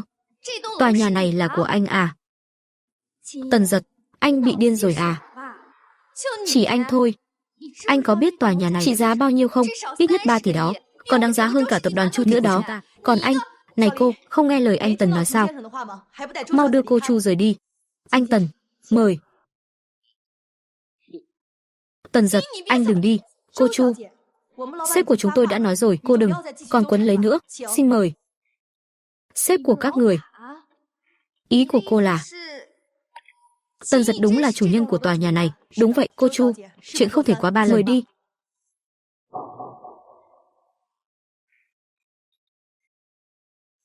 Sao có thể chứ? Tôi biết rồi. Tần Giật, anh thật là không biết xấu hổ. Lại để cô Bạch đưa anh cả tòa nhà. Anh cứ đợi đấy. Đợi cô Bạch chán anh rồi, tôi sẽ bắt anh đền gấp 10 lần. Tổng Giám đốc Tần, gần đây trên Douyin có cuộc thi bán hàng, chúng ta có tham gia không? Không hứng thú. Tôi nghe nói, công ty của Chu Uyển Nhi cũng sẽ tham gia. Cái gì? Nhiệm vụ được giao là tham gia cuộc thi và giành chiến thắng trong cuộc thi người bán hàng. Phần thưởng nhiệm vụ 15% cổ phần tập đoàn Vạn Châu. 15%. Ông nội cho tôi, vốn dĩ đã có 36%, cộng thêm 15% này, chẳng phải là trực tiếp có được hơn nửa cổ phần rồi sao? Tôn Minh Kiệt, tôi muốn xem thử, anh định đấu với tôi thế nào? Tổng Giám đốc Tần, nếu ngài không hứng thú, tôi sẽ chọn người khác. Khoan đã. Tôi thấy, chúng ta có thể tham gia, hơn nữa không chỉ tham gia, mà còn phải giành được vị trí nhất. Vị trí nhất? Sao thế? Không có tự tin à? Tổng Giám đốc Tần, tôi không phải là không có tự tin. Giải đấu lần này có rất nhiều streamer lớn tham gia, tập đoàn Chu Thị cũng mời những streamer hàng đầu tham gia, muốn giành vị trí thứ nhất. Chỉ dựa vào tôi thì e là không được. Vậy còn nếu dùng tiền thì sao? Dùng tiền à? Tổng Giám đốc Tần, giải đấu chỉ có 1 triệu tiền thưởng. Ít nhất ngài phải chi 30 triệu mới có thể đảm bảo vào được top 3. Muốn giành giải nhất thì ít nhất phải chi 100 triệu. Không cần thiết đâu. 100 triệu. 100 triệu đổi lấy tập đoàn Vạn Châu, 15% cổ phần. Còn có quyền kiểm soát tuyệt đối đối với tập đoàn Vạn Châu. Thương vụ này lời to đấy. Vậy tôi bỏ ra 200 triệu trước. Bao nhiêu? Tôi cho cô 200 triệu. Tôi chỉ có một yêu cầu. Đó là lần này, cô phải xứng đáng giành được vị trí số. Có chắc chắn không? Tổng Giám đốc Tần, anh không phải định bao nuôi tôi chứ? Tôi bán nghệ thuật chứ không bán thân. Cô nói gì? Không phải là tốt rồi. Được rồi. Cô phải nhớ kỹ, trước khi tiêu hết 200 triệu này, tất cả mọi thứ, cứ bán lỗ đi. Lần này tôi không cầu kiếm tiền, chỉ cầu sau khi tiêu hết 200 triệu này, cô lại đến tìm tôi. Không thành vấn đề, Tổng Giám đốc giao cho tôi. Yên tâm, Tổng Giám đốc Chu. Lần này, tôi sẽ livestream liên tục 12 tiếng, để lọt vào top 10. Không thành vấn đề. Vẫn chưa đủ, anh giảm thêm 15% lợi nhuận để trợ giá cho người tiêu dùng. Tăng doanh số. Tổng Giám đốc Chu, nếu làm như vậy, thì số lợi nhuận chúng ta mất sẽ rất lớn. Tôi thấy, cùng lắm chỉ nên giảm 5% thôi. Chỉ 15% thôi. Cuộc thi lần này, chúng ta phải lọt vào top 10. Chỉ cần có thứ hạng, thì sự chú ý và lưu lượng truy cập sau đó sẽ đủ để chúng ta kiếm lại gấp đôi. À đúng rồi, Tổng Giám đốc, tôi nghe nói cái cô Vi không đến cũng phải tham gia. Chúng ta có cần đề phòng không? Không cần thiết. Chỉ là một công ty nhỏ thôi, không gây ra mối đe dọa nào cho chúng ta. Nếu anh thua cô ta, tôi sẽ không tha cho anh đâu. Yên tâm đi sếp, sao có thể thua được chứ, là do con bé Vi đó tự mình không biết điều, thì không thể trách ai được. Đợi đến lúc thi đấu ngày mai ấy, tôi sẽ cho nó biết thế nào là hối hận thực sự.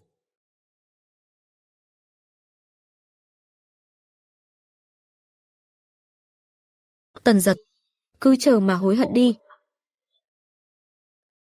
Các fan yêu quý của tôi ơi, chào mừng mọi người đến với phòng livestream. Hôm nay, sản phẩm tôi mang đến lần này là mức giá thấp nhất trong năm. Hy vọng các bạn ủng hộ nhiệt tình. Yêu mọi người nhiều nha. Lý Hàm Bác hôm nay trạng thái tốt, lát nữa số liệu ra, chắc chắn sẽ lọt vào top 10. Thành công rồi. Thứ 10 rất vững, dẫn trước người thứ 11 khá nhiều. Đúng là phế vật.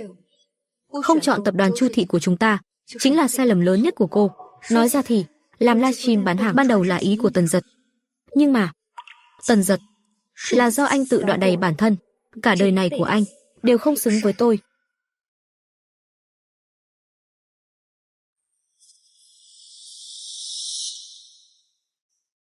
Sao thế nhỉ? Cái cô Vi đó cô ấy đã làm gì?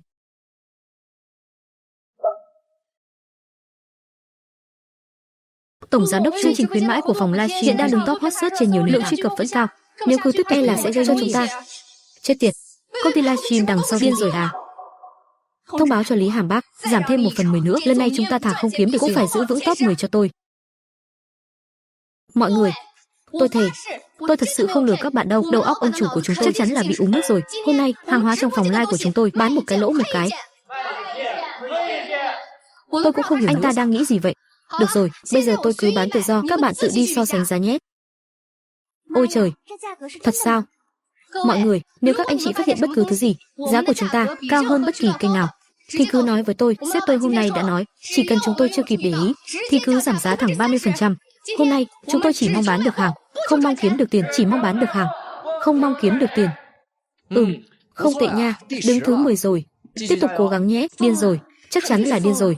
Ai lại bán hàng lỗ mà còn vui như thế chứ? Mọi người xem này, tròn trịa đầy đặn. Ôi trời ơi, mua đi, mua đi, mua đi. 便宜这么多，开玩笑的吧？是正品吗？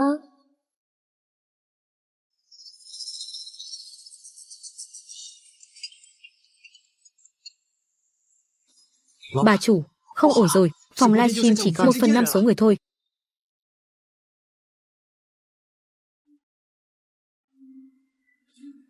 Hôm nay, chúng ta chỉ cầu bán được hàng, không cầu kiếm được tiền.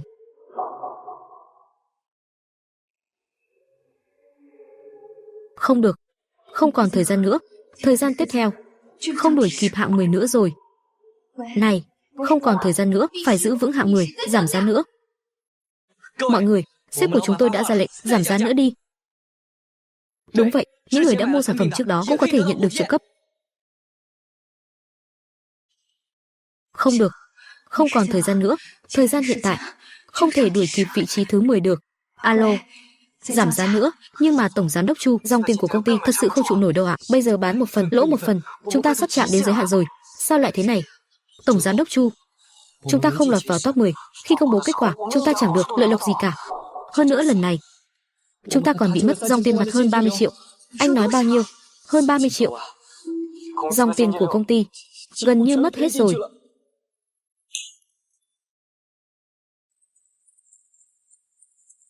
Tổng Giám đốc Tần, thứ nhất là đã giành được rồi, nhưng lần này chúng ta đã lỗ dòng hơn 200 triệu.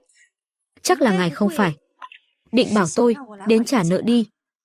Đương nhiên là không. Nhiệm vụ hoàn thành, nhận phần thưởng, tập đoàn Vạn Châu 15% cổ phần. Đến rồi. Đến rồi. Có được 15% cổ phần này, tập đoàn Vạn Châu sẽ hoàn toàn nằm trong tầm kiểm soát của tôi.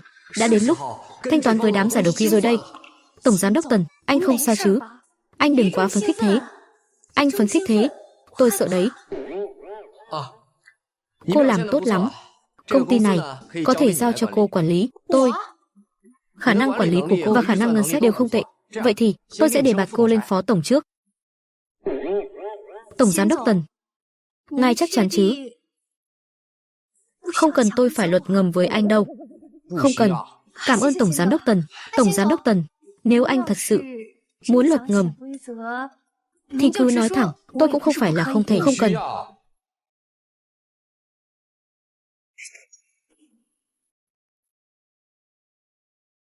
Tổng giám đốc Tần, tôi nhận được tin Tôn Minh Kiệt đã lôi kéo Dương Thái và một vài cổ đông nhỏ. Hôm nay sẽ triệu tập cuộc họp cấp cao.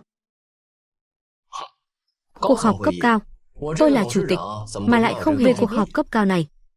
Cuộc họp cấp cao lần này của họ e rằng là để bàn bạc việc phế truất chức chủ tịch của ngài. Tôn Minh Kiệt và Dương Thái đã chiếm được 4 phần cổ phần công ty, cộng thêm mấy cổ đông nhỏ kia. Tổng giám đốc Tần, tôi đề nghị ngài nên lập tức rời khỏi Hải Thành, tìm cách trì hoãn. Trì hoãn? Tại sao lại trì hoãn? Đã đến mức họ đã dựng xong sân khấu rồi, thì nhân vật chính là tôi, sao có thể vắng mặt được chứ? Anh Tôn, từ hôm nay, bầu trời của tập đoàn Vạn Châu này đã đến lúc phải thay đổi rồi. Thưa các vị, tôi cũng là vì lợi ích của tập đoàn Vạn Châu. Tất nhiên, nhờ có tên họ Thẩm chết đi, mới để cho cái tên còn chưa mọc đủ lông đủ cánh Giật tiếp quản. Nếu không có lão già đó ở đó, thì tôi đã không dễ dàng lên vị trí này như vậy. Vậy chúng ta xin chúc mừng Tôn Tổng trước nhé. Tôn Tổng nào? Đương nhiên là Chủ tịch Tôn rồi. Chủ tịch Tôn, sau này còn phải nhờ mọi người chăm sóc nhiều mấy anh em già này của chúng tôi nữa nhé. Yên tâm đi, đó là điều đương nhiên, như chuyện cụ thể vẫn cần phải cùng với người ta thương lượng rồi mới làm. Đúng vậy, Tổng giám đốc Dương, bên anh không có vấn đề gì chứ? Tôi đương nhiên là ủng hộ mọi ý tưởng của Chủ tịch Tôn.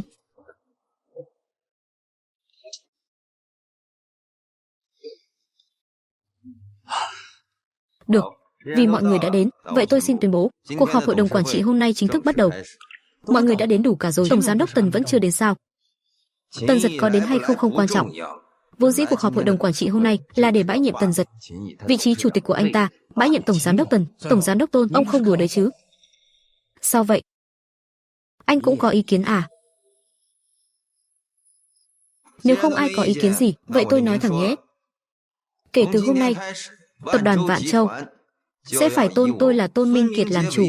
Ai đồng ý, ai phản đối? Mọi người đều là nguyên lão của tập đoàn Vạn Châu, cũng đã cống hiến rất nhiều tâm huyết cho tập đoàn Vạn Châu. Thế mà bây giờ, một thằng nhóc như Tần Giật, chưa mọc đủ lông đủ cánh, lại muốn đến lãnh đạo chúng ta. Các vị không thấy nực cười sao? Đúng vậy, thằng Tần Giật đó biết gì chứ? Tôi ủng hộ Tổng giám đốc Tôn, cũng không phải tôi tự cao tự đại. Nhưng tôi, Tôn Minh Kiệt, tự hỏi, so với Tần Giật, tôi ưu tú hơn cậu ta. Nếu để Tần Giật tiếp tục làm chủ tịch, tôi nghĩ chẳng bao lâu nữa, tập đoàn Vạn Châu của tôi sẽ suy tàn, thậm chí sẽ phá sản. Tôi nghĩ mọi người cũng không muốn trở thành kẻ trắng tay đâu nhỉ. Vì vậy, vì lợi ích của mọi người, cũng vì tương lai của tập đoàn Vạn Châu, tôi với tư cách là cổ đông lớn thứ hai của tập đoàn Vạn Châu, tôi đề nghị bãi nhiệm chủ tịch Tần Giật. Bây giờ còn ai có ý kiến gì không? Tổng giám đốc Dương, ý kiến của anh là, tôi cũng thấy rằng giao tương lai công ty cho một chàng trai mới ngoài 20 quá mạo hiểm. Thà rằng như thế, còn hơn giao người nhà đáng tin cậy hơn. Tôi ủng hộ Chủ tịch Tôn bãi nhiệm Tần Giật. Tôi cũng ủng hộ Tổng giám đốc Tôn, cả tôi nữa. Tổng giám đốc Tôn nói đúng, Tần Giật nó còn chưa đủ lông đủ cánh, nó hoàn toàn không xứng làm chủ tịch. Mọi người còn ý kiến gì không? Muốn phế truất tôi, anh cũng xứng sao? Tránh ra, chỗ này là của anh sao? Cái gì?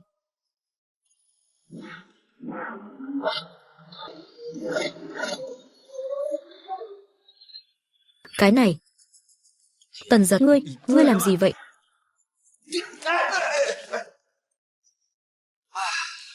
Vị trí này bây giờ mới đúng chứ?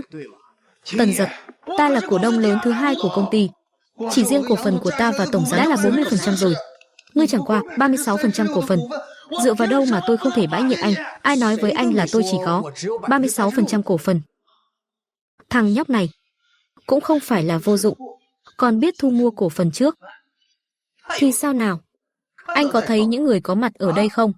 Cổ phần trong tay họ, cộng với của tôi và Tổng giám đốc Dương, đã sớm vượt quá 50% rồi. Đúng vậy.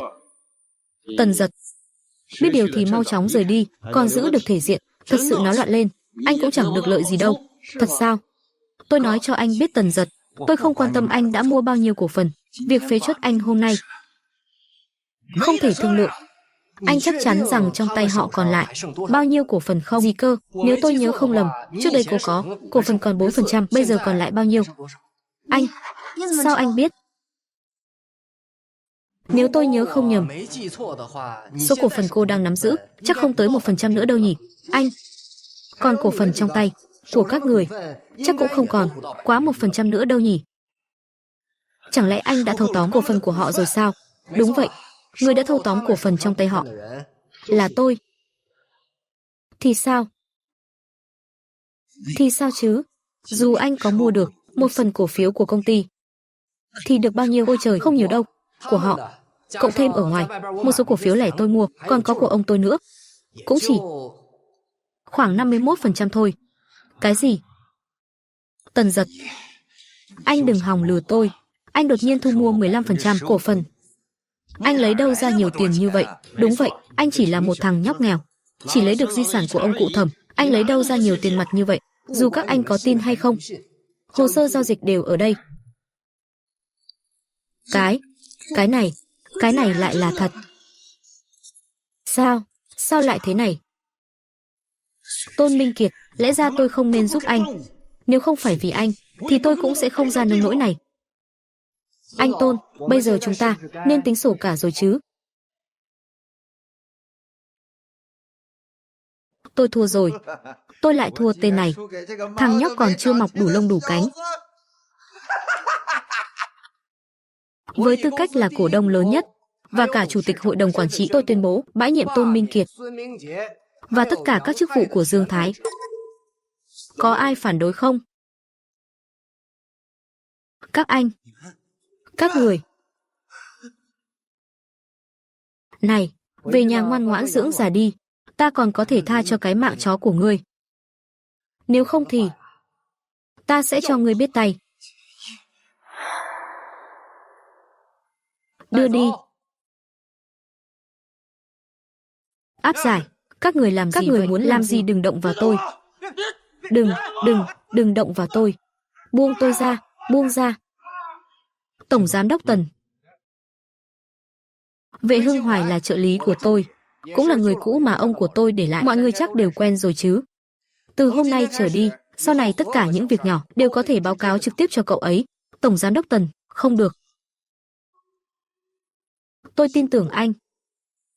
Đây là người mà hệ thống nói là trung thành tuyệt đối, lại có năng lực, giao việc cho anh ta là yên tâm nhất. Sẵn lòng phục vụ Tổng giám đốc Tần.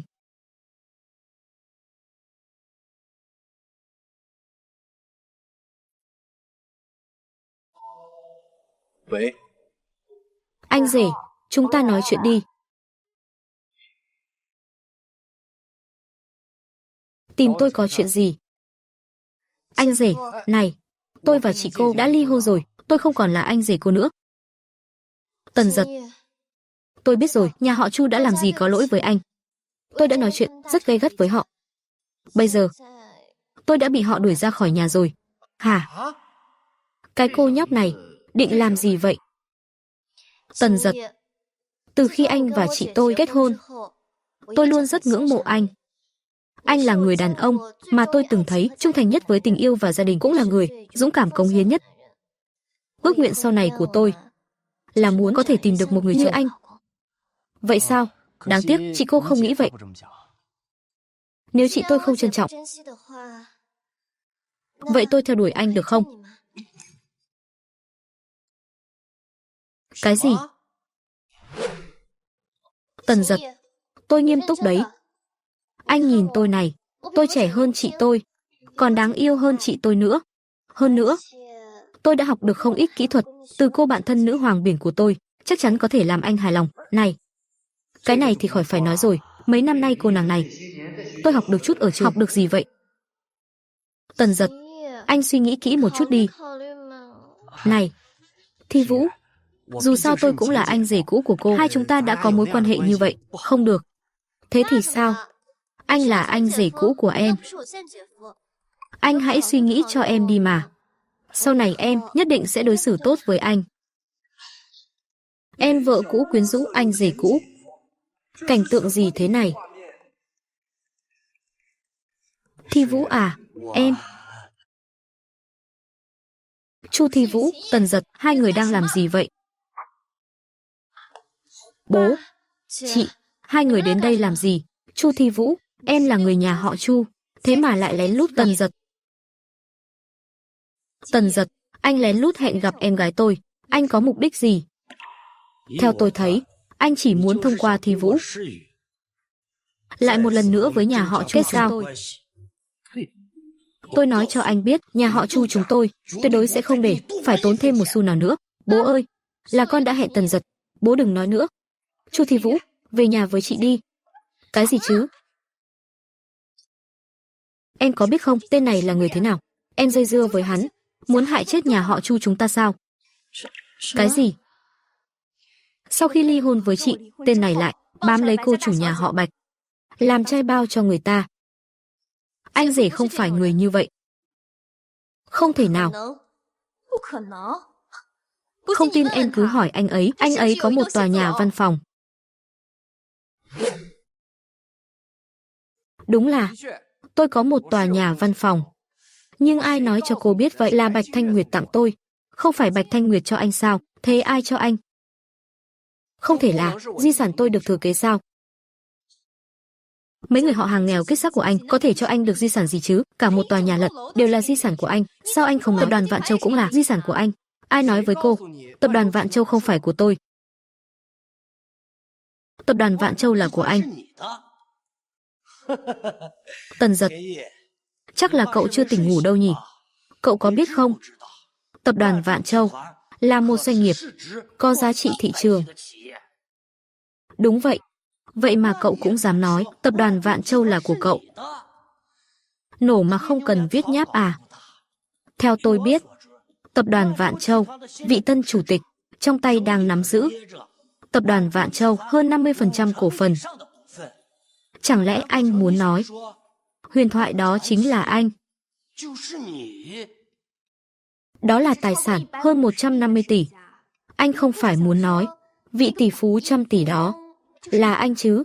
Đúng vậy, đủ rồi. Tôi không có thời gian nghe anh làm nhảm ở đây. Anh muốn giả giàu ở đâu?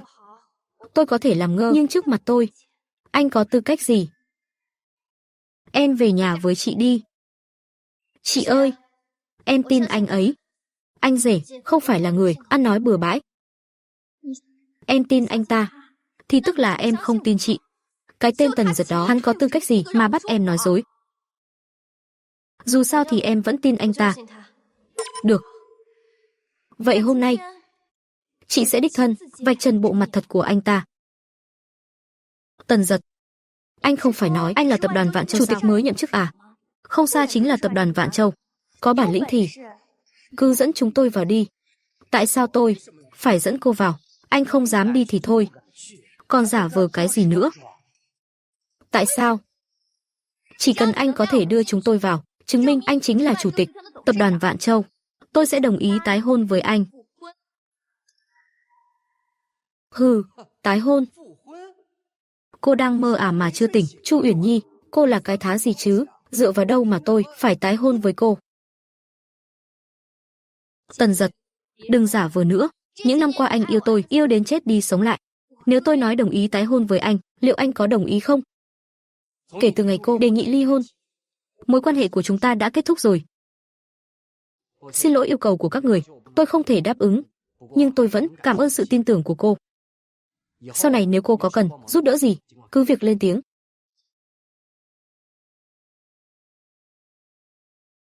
Đó là ở Hải Thành, một nhân vật lớn hàng đầu. Sao ông ấy lại ở đây? Đi nói chuyện lý lẽ xem.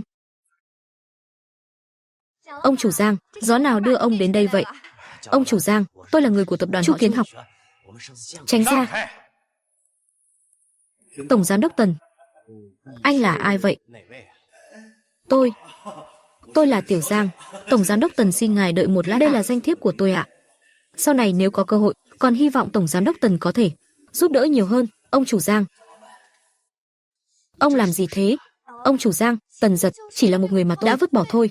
Hắn ta chỉ là một thằng bám váy. Sao anh lại đối xử với anh ấy như vậy? Hỗn xược. Dám chỉ trỏ vào tổng giám đốc Tần. Cô có tư cách không? Anh nói gì? Ông chủ Giang, Tần Giật này thì tính là cái thá gì mà tổng giám đốc Tần trong lòng các người? Chủ tịch tập đoàn Vạn Châu, còn không xứng với một tiếng tổng giám đốc Tần sao? Nếu ông ấy không xứng, thì ở Hải Thành, còn ai xứng nữa? Cái gì? Ông chủ Giang, anh nhầm rồi à? Anh ta, Tần Giật, là chủ tịch tập đoàn Vạn Châu. Điều này không thể nào, Tần Giật anh ta chỉ là một tên đáng ghét thôi. Sao anh ta có thể là? Im đi, nếu cô còn dám chỉ trỏ vào tổng giám đốc Tần. Cẩn thận tôi tát cô đấy. Tổng giám đốc Tần, danh thiếp của tôi đây, mong ngài nhận lấy. Sau này nếu có cơ hội làm giàu, mong ngài chỉ bảo thêm. Tiểu Khương. Được. Ngài đồng ý với tôi rồi sao? Vậy tôi không làm phiền ngài nữa. Sao có thể như vậy được? Tần Giật, anh thật sự là người của tập đoàn Vạn Châu sao? Tôi có phải không? Liên quan gì đến cô chứ? Tôi biết rồi. Anh đã sớm có được tập đoàn Vạn Châu rồi. Anh cố tình giả nghèo, ép tôi chủ động ly hôn, đúng không? Chu Uyển Nhi, cô còn nhớ không? Cái ngày cô đòi ly hôn, tôi vừa định nói với cô một tin vui thì lại bị cô ngắt lời. Ngày hôm đó, tôi vừa nhận được tất cả những điều này, là cô đã đích thân đẩy tôi ra. Tiểu Tần, anh xem anh kìa, có mối quan hệ này, sao không nói sớm? Tôi biết, anh đối với Uyển Nhi là thật lòng, hay là chuyện hai người tái hôn? Tái hôn à? Hừ, tôi chưa từng nghĩ sẽ rời đi, nhưng từ khoảnh khắc cô đẩy tôi ra, tôi sẽ không bao giờ quay lại nữa.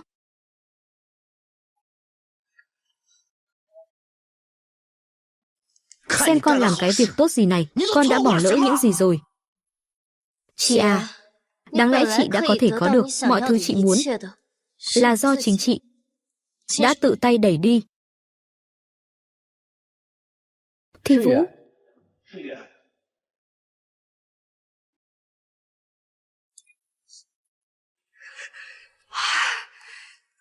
Tần Giật, tôi sẽ không thua đâu. Tôi tuyệt đối sẽ không thua anh đâu. Triết Hạo, tôi đồng ý làm người tình của anh, nhưng tôi muốn anh giúp tôi một chuyện.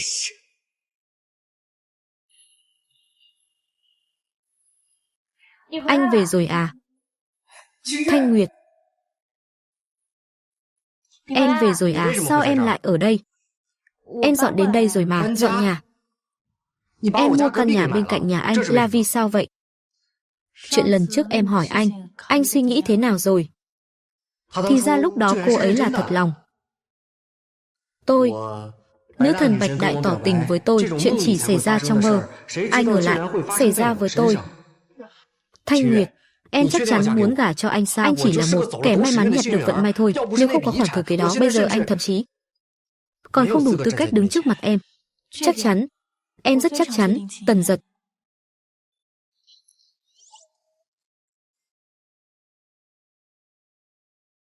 Em muốn sinh con cho anh có đồng ý không?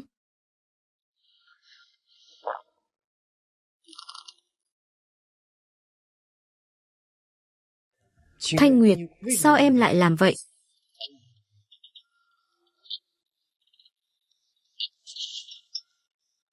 Rốt cuộc anh có đồng ý không? Lúc này mà còn nói không đồng ý thì anh còn là đàn ông nữa không? Chỉ cần em đừng hối hận là được.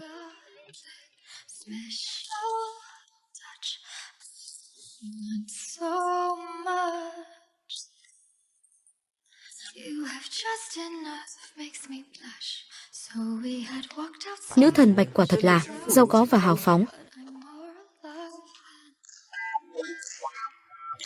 Bố, sao bố lại ở đây? Bố.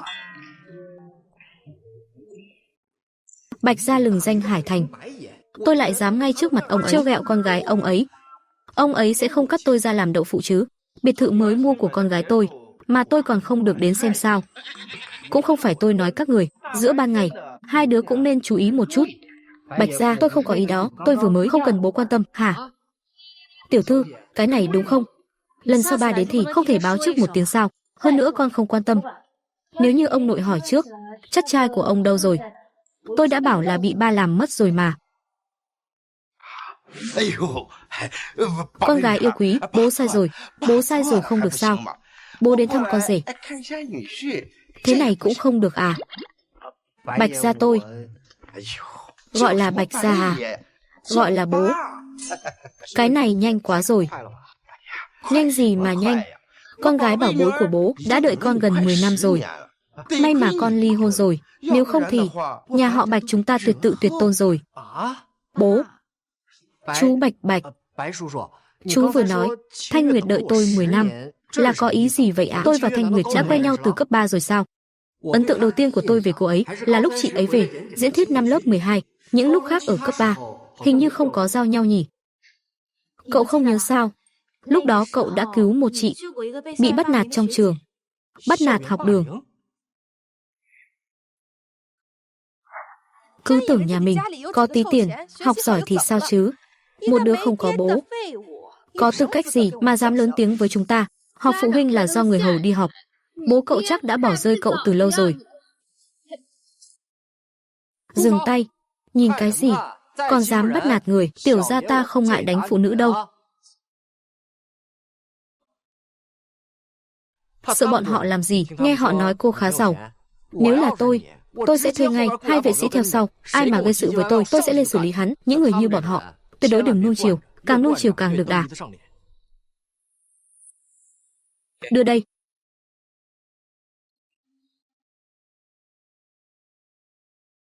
Cô là người mọt sách năm đó hả? Thật sự là cô sao? Đúng vậy. Lúc đó tôi đã nghe lời anh, thuê 4 vệ sĩ. Mấy tên đó quả nhiên không đến, làm phiền tôi nữa. Cho nên là cậu đã cứu rỗi cuộc đời tôi. Lúc đó tôi chỉ tiện tay dạy cho mấy nữ sinh đó một bài học, nói vài câu ngầu lói thôi, chẳng là gì.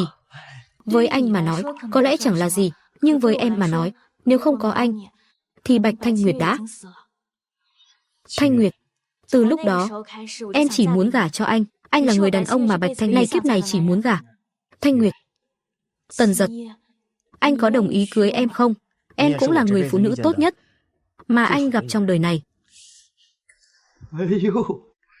Đúng, chính xác. Chính là như vậy đó. Nếu không thì hai đứa con về phòng giải quyết chuyện của cháu nội ta đi. Bố, tôi thấy những gì bố nói cũng có lý.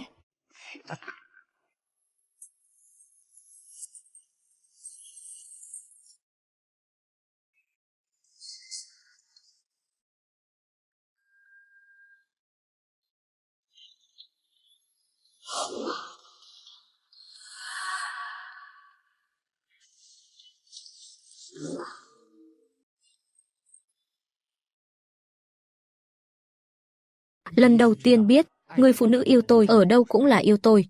Hôm qua vất vả cho em rồi.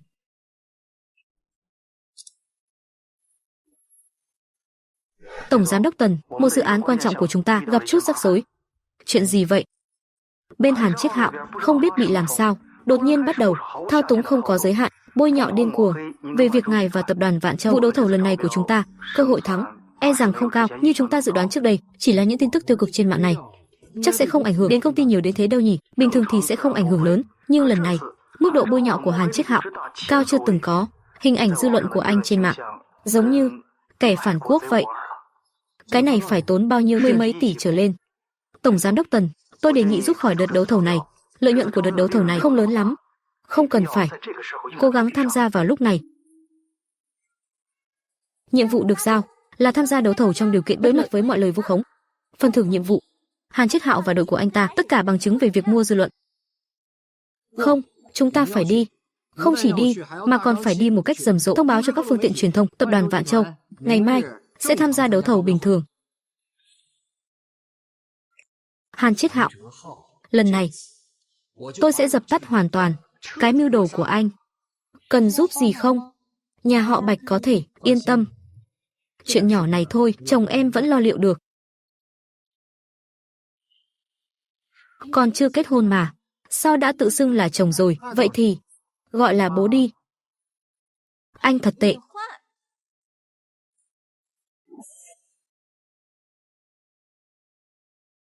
Chiết Hạo, anh có chắc không? Yên tâm đi, Tần Giật đó không thể nào thắng được tôi. Tập đoàn Vạn Châu sớm muộn gì cũng sẽ phá sản. Tần Giật đó muốn cản đường nhà họ Hàn tôi, còn chưa xứng. Cô Chu, Thực lực của Hàn thiếu gia chúng ta còn cần phải nghi ngờ sao? Vậy Tần Giật là cái thá gì? Cũng xứng đấu với Hàn thiếu gia chúng ta sao? Tần Giật, anh đã có được tập đoàn Vạn Châu, thì sao chứ? Tôi sẽ chứng minh cho anh thấy. Cái đồ đáng chết như anh sẽ không bao giờ có thể sống tốt hơn tôi. Đây không phải là chủ tịch tập đoàn Vạn Châu. Hôm nay sao không đi cùng cô Bạch nhỉ? Chẳng lẽ là bị cô Bạch chán rồi, nên bị đá rồi sao? Cô ta có bệnh à? Chắc là vậy. Anh. Tần Giật sẽ mất dự án này khi thân bại danh liệt. Xem anh còn ngông cuồng thế nào. Thưa quý vị, buổi đấu thầu hôm nay chính thức bắt đầu. Tiếp theo xin mời đại diện tập đoàn họ Hàn, ông Hàn Chiết Hạo lên sân khấu giới thiệu.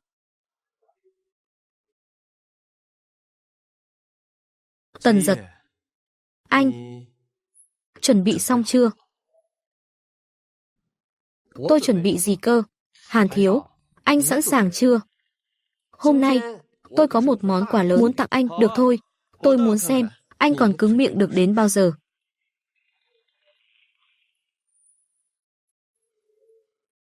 Các vị giám khảo, sức mạnh của tập đoàn Hàn Thị chúng tôi tin rằng mọi người đều thấy rõ. Tôi ở đây sẽ không giới thiệu nhiều nữa. Tôi muốn hôm nay tập trung giới thiệu đối thủ chính của tôi, chủ tịch mới của tập đoàn Vạn Châu, Tần Giật.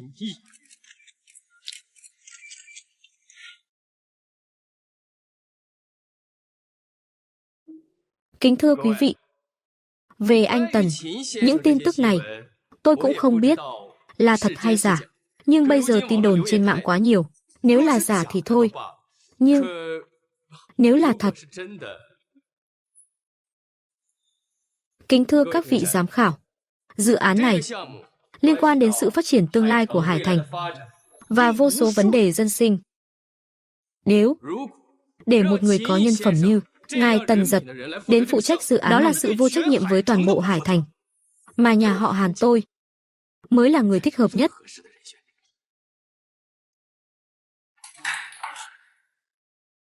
Tần Giật, anh nghĩ hôm nay anh còn cơ hội thắng không? Đương nhiên là có. Hàn thiếu, anh không nghĩ như vậy là tôi thua đâu nhỉ? Chưa đủ sao? Được, vậy thì tôi sẽ thêm dầu vào lửa cho anh.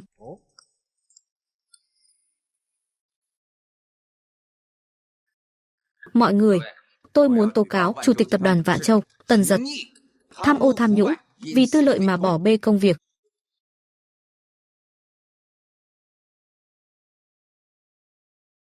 Tần Giật, anh đuổi tôi ra khỏi tập đoàn Vạn Châu. Hôm nay, tôi sẽ bắt anh phải trả giá. Đợi anh từ chức, tập đoàn Vạn Châu sẽ là của tôi. Làm một hồi, thủ đoạn của anh là hợp tác với một tên như vậy sao? Hàn Chiết Hạo, anh thật sự làm tôi thất vọng. Được rồi, Tần Giật, anh giả vờ cái gì? Tôn Minh Kiệt này là người của tập đoàn Vạn Châu các anh. Lời nói của hắn, tất cả các giám khảo sẽ xem xét kỹ lưỡng. Tôi muốn tố cáo Tần Giật trong nội bộ tập đoàn Vạn Châu có hành vi bè phái, vô cớ hãm hại tôi và Dương Thái, hai người già trong công ty, bị đuổi thẳng khỏi tập đoàn. Tần Giật chỉ là người được thừa kế gia sản và có được công ty. Nếu để hắn có được dự án quan trọng liên quan đến cả Hải Thành này, thì chẳng phải không chịu trách nhiệm với mọi người sao? Còn chiêu nào nữa không? Nếu không còn, tôi sẽ phản công đấy.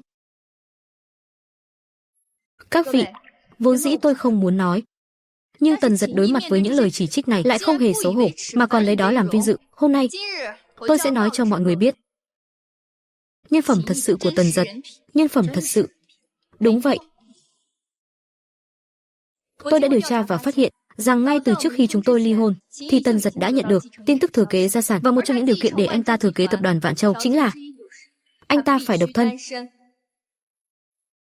Tần Giật, anh ta chính là một kẻ vì tài sản thừa kế mà không từ thủ đoạn vứt bỏ vợ mình. Một người như vậy, tuyệt đối không thể để hắn nắm giữ tương lai của Hải Thành. Chu Uyển Nhi, cô thật sự biết cách ăn nói cháo trở. Chuyện ly hôn là cô chủ động đề cập trước mà, là tôi đề xuất. Nhưng tôi cũng là vì sự dẫn dắt của anh, dưới sự thúc đẩy được đưa ra, tôi đã dẫn dắt cô. Đúng vậy. Rõ ràng anh có một người thân như ông Thẩm, chủ tịch tập đoàn Vạn Châu, là người thân nhưng chưa từng nói cho biết. còn cố tình trước mặt tôi, giả vờ như chẳng có gì cả. Nếu không phải vì thế, thì làm sao tôi lại ly hôn với anh? Chu Uyển Nhi, cô đúng là giỏi bịa chuyện. Cô nói tôi dẫn dắt cô. Cô có bằng chứng gì? Tôi chính là bằng chứng. Uyển Nhi, những năm qua, tôi tận mắt chứng kiến con gái tôi một lòng với Tần Dật, một lòng một dạ. Tiền trong nhà cũng là do con gái tôi kiếm được. Cái tên Tần Dật này lười biếng, ham ăn, nhưng con gái tôi đối với nó vẫn luôn không rời không bỏ. Tần Dật, anh đừng hòng chối cãi. Những năm qua, anh chưa từng kiếm được một đồng nào. Anh chỉ là một thằng ăn bám vô dụng. Và sau khi anh nhận được thừa kế, anh lập tức chọn ly hôn. Đây cũng là sự thật. Cuối cùng vẫn là giả vờ đáng thương, bằng những lời lẽ bịa đặt. Chu Uyển Nhi, đáng lẽ tôi đã muốn giữ chút thể diện cho cô. Là cô tự mình. Không cần nữa. Ý anh ta là gì? Chẳng lẽ anh ta thật sự có bằng chứng gì sao? Các vị, tôi cần tự chứng minh sự trong sạch của mình, làm mất thời gian của mọi người rồi. Chu Uyển Nhi, cô còn nhớ, ngày xưa công ty vừa mới bắt đầu là dựa vào dự án nào mới thực sự làm ăn được không? Đương nhiên là nhớ, là dự án của tập đoàn Thiên Hoa. Cái đó là tôi, Tần Dật làm. Cái đó là tôi, Tần Dật làm. Tần Dật, anh thật là không biết xấu hổ. Mọi công lao đều muốn nhận về mình. Anh làm bộ làm tịch gì vậy? Dự án năm đó là do tập đoàn Chu Thị của tôi dựa vào trình độ của bộ phận kỹ thuật mà giành được. Liên quan gì đến anh? Tần Dật, anh thật sự coi chúng không nhớ gì cả sao? Vậy nên ở đây nói linh tinh đúng không? Xem ra bao nhiêu năm nay, cô thật sự chẳng tiến bộ chút nào. Cái gì? Lúc đó bộ phận kỹ thuật của công ty hoàn toàn không có năng lực giải quyết vấn đề nan giải của tập đoàn Thiên Hoa. Lúc đó giám đốc kỹ thuật đã nhờ một người bạn bên ngoài giúp giải quyết một vấn đề khó khăn như vậy. Đúng vậy. Vậy còn anh thì sao? Thấy anh có gì?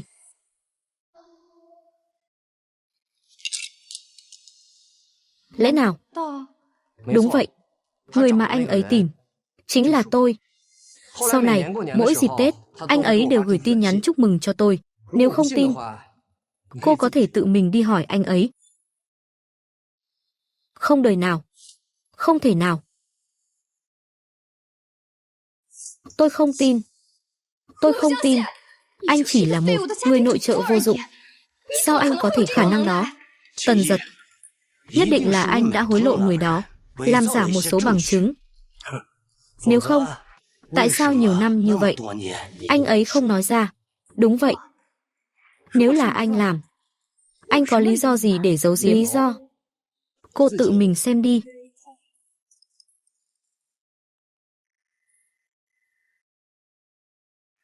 Tổng giám đốc Tần, anh đã làm nhiều điều cho tổng giám đốc Chu. Tại sao không nói cho cô ấy biết? Cô ấy tự trọng rất cao. Tôi không muốn cô ấy chịu áp lực quá lớn. Cứ để cô ấy đối diện với mọi vinh quang. Tôi ở phía sau, nâng đỡ cô ấy là được rồi. Sẽ không đâu. Không phải như vậy. Sao lại như vậy được chứ? Sẽ không đâu. Sao lại thế này? Kết hôn bao nhiêu năm nay, tôi chưa từng làm gì có lỗi với cô. Trong quá trình công ty phát triển, những sự giúp đỡ như thế này, ít nhất tôi cũng đã giúp 3 lần. Cô lại nói tôi là kẻ ăn bám sao? Nhưng tất cả mọi thứ của Chu Uyển Nhi đều được xây dựng trên nền tảng sự giúp đỡ. Cô có tư cách gì mà nói tôi như vậy? Thì sao chứ? Tôi cũng không thể thay đổi được việc anh vì thừa kế gia sản mà vứt bỏ Uyển Nhi. Mọi người, ngày thừa kế di sản đó, mọi tình huống đều có ghi hình. Tôi có thể chứng minh. Mãi đến ngày đó, anh Tần mới lần đầu tiên biết việc thừa kế di sản bắt buộc phải độc thân. Cái gì? Tập đoàn Chu Thị khiêu khích hết lần này đến lần khác tập đoàn Vạn Châu. Nếu đã như vậy, tôi nghĩ cũng nên phá sản rồi. Đừng. Cái này Tần Dật không cần. Này, cho dù là nhà họ Chu nợ cậu, thì cũng không thay đổi được cậu là một tên cha nam lớn. Đúng vậy. Những người vì tư lợi mà bỏ bê công việc như cậu thì không xứng có được dự án này. Chính xác. Tần Dật, dù chuyện nhà họ Chu có thể thông cảm cho anh, nhưng buổi đấu thầu hôm nay, anh lấy gì để tranh với tôi? Nhiệm vụ hoàn thành, nhận phần thưởng, Hàn Chiết Hạo và đội của anh toàn bộ bằng chứng mua dư luận.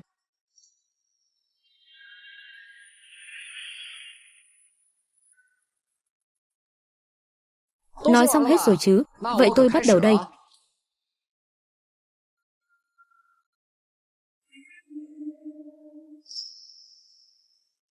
Tập đoàn Vạn Thông, Trịnh Hoành Húc 3 ngày qua đã chi tổng cộng 300 triệu tiền đặt cọc, mua một lượng lớn tài khoản ảo, làm ô nhiễm môi trường mạng. Đây là Trịnh Hoành Húc giao dịch riêng với đội quân, toàn bộ hồ sơ giao dịch. Không thể nào.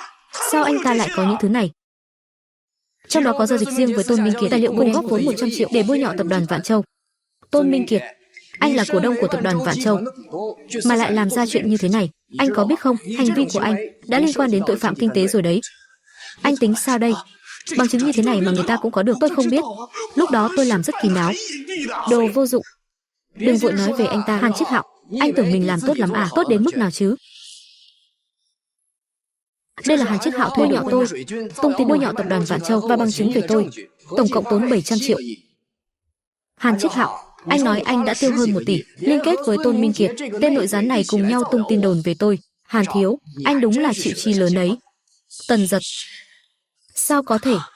Sao anh có thể lấy được những thứ này?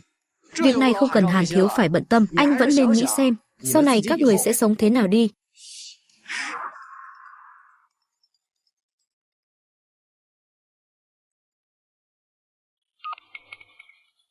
Alo. Này thằng kia, việc mày thuê người tấn công đối thủ cạnh tranh và tự ý sử dụng một khoản tiền lớn của công ty đã bị lộ hết rồi. Bây giờ cổ phiếu công ty giảm mạnh. Tập đoàn Vạn Thông của chúng ta toang rồi. Không phải. Anh nghĩ cách đi chứ. Hoảng cái gì?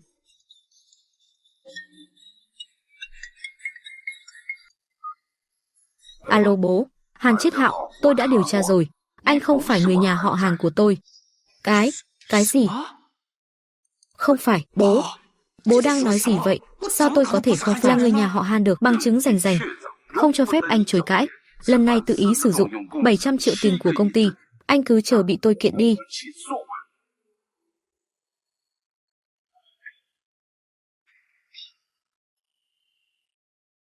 Là anh. Tần Giật. Là anh đang tính toán tôi. Nếu không phải anh cố tình nhắm vào tôi thì làm sao tôi có thể tính toán được anh? Tôi nhắm vào anh thì anh làm sao? Tôi không được, lẽ nào anh lại được sao? Tập đoàn Vạn Châu của bây giờ danh tiếng tệ như vậy, không ai bảo lãnh cho anh cả. Dự án lớn như vậy, ai dám giao cho cậu làm? Ai nói Tần Giật không có người bảo lãnh?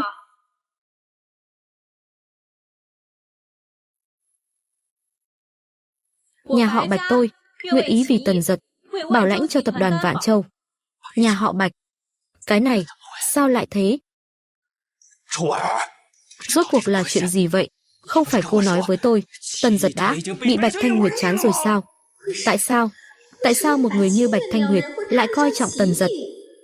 Chẳng lẽ Tần Giật thật sự giỏi giang đến vậy sao? Cha tôi đã nói rõ với nhà họ Hàn rồi. Hàn Chiết Hạo, cả đời này của anh cứ ngoan ngoãn làm một tên ăn mày đi. Họ Tôn kia, tất cả bằng chứng của anh tôi sẽ giao hết cho cảnh sát. Này anh Tôn, đáng lẽ ra anh với cổ đông của tập đoàn Vạn Châu, dựa vào cổ tức là anh đã sống rất tốt rồi. Nhưng nửa đời sau, anh cứ ở trong tù mà sống đi. Đừng. Đưa đi. Không được, không được.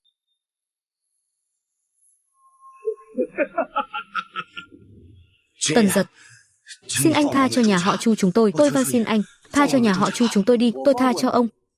Lúc trước sao ông không tha cho tôi đi? Tôi, Tần Giật, đắc tội với anh là Chu Uyển Nhi, không liên quan đến tôi và nhà họ Chu của tôi. Như vậy, tôi gả Thi Vũ cho anh. Nhà họ Chu chúng tôi có thể cắt đứt quan hệ với Chu Uyển Nhi. Chỉ xin anh tha cho chúng tôi một mạng. Ba, cô im miệng cho tôi. Chính là vì cô đã bỏ rơi Tần Giật, nhà họ Chu chúng ta mới ra nông nỗi này. Chu Kiến Học, trước đây ông đã nói gì, đã làm gì, còn cần tôi phải nói thêm sao? Nhà họ Chu, đặc biệt là ông, cứ chờ phá sản đi. Không phải bảo em ở nhà sao? Sao hôm nay em lại tới đây? Đã hẹn hôm nay đi đăng ký kết hôn. Em không muốn đợi thêm một giây nào nữa. Chuyện đấu thầu, anh xử lý đi. Tổng giám đốc Tần, đây là chuyện lớn đó. Bây giờ, tôi có việc quan trọng hơn phải làm.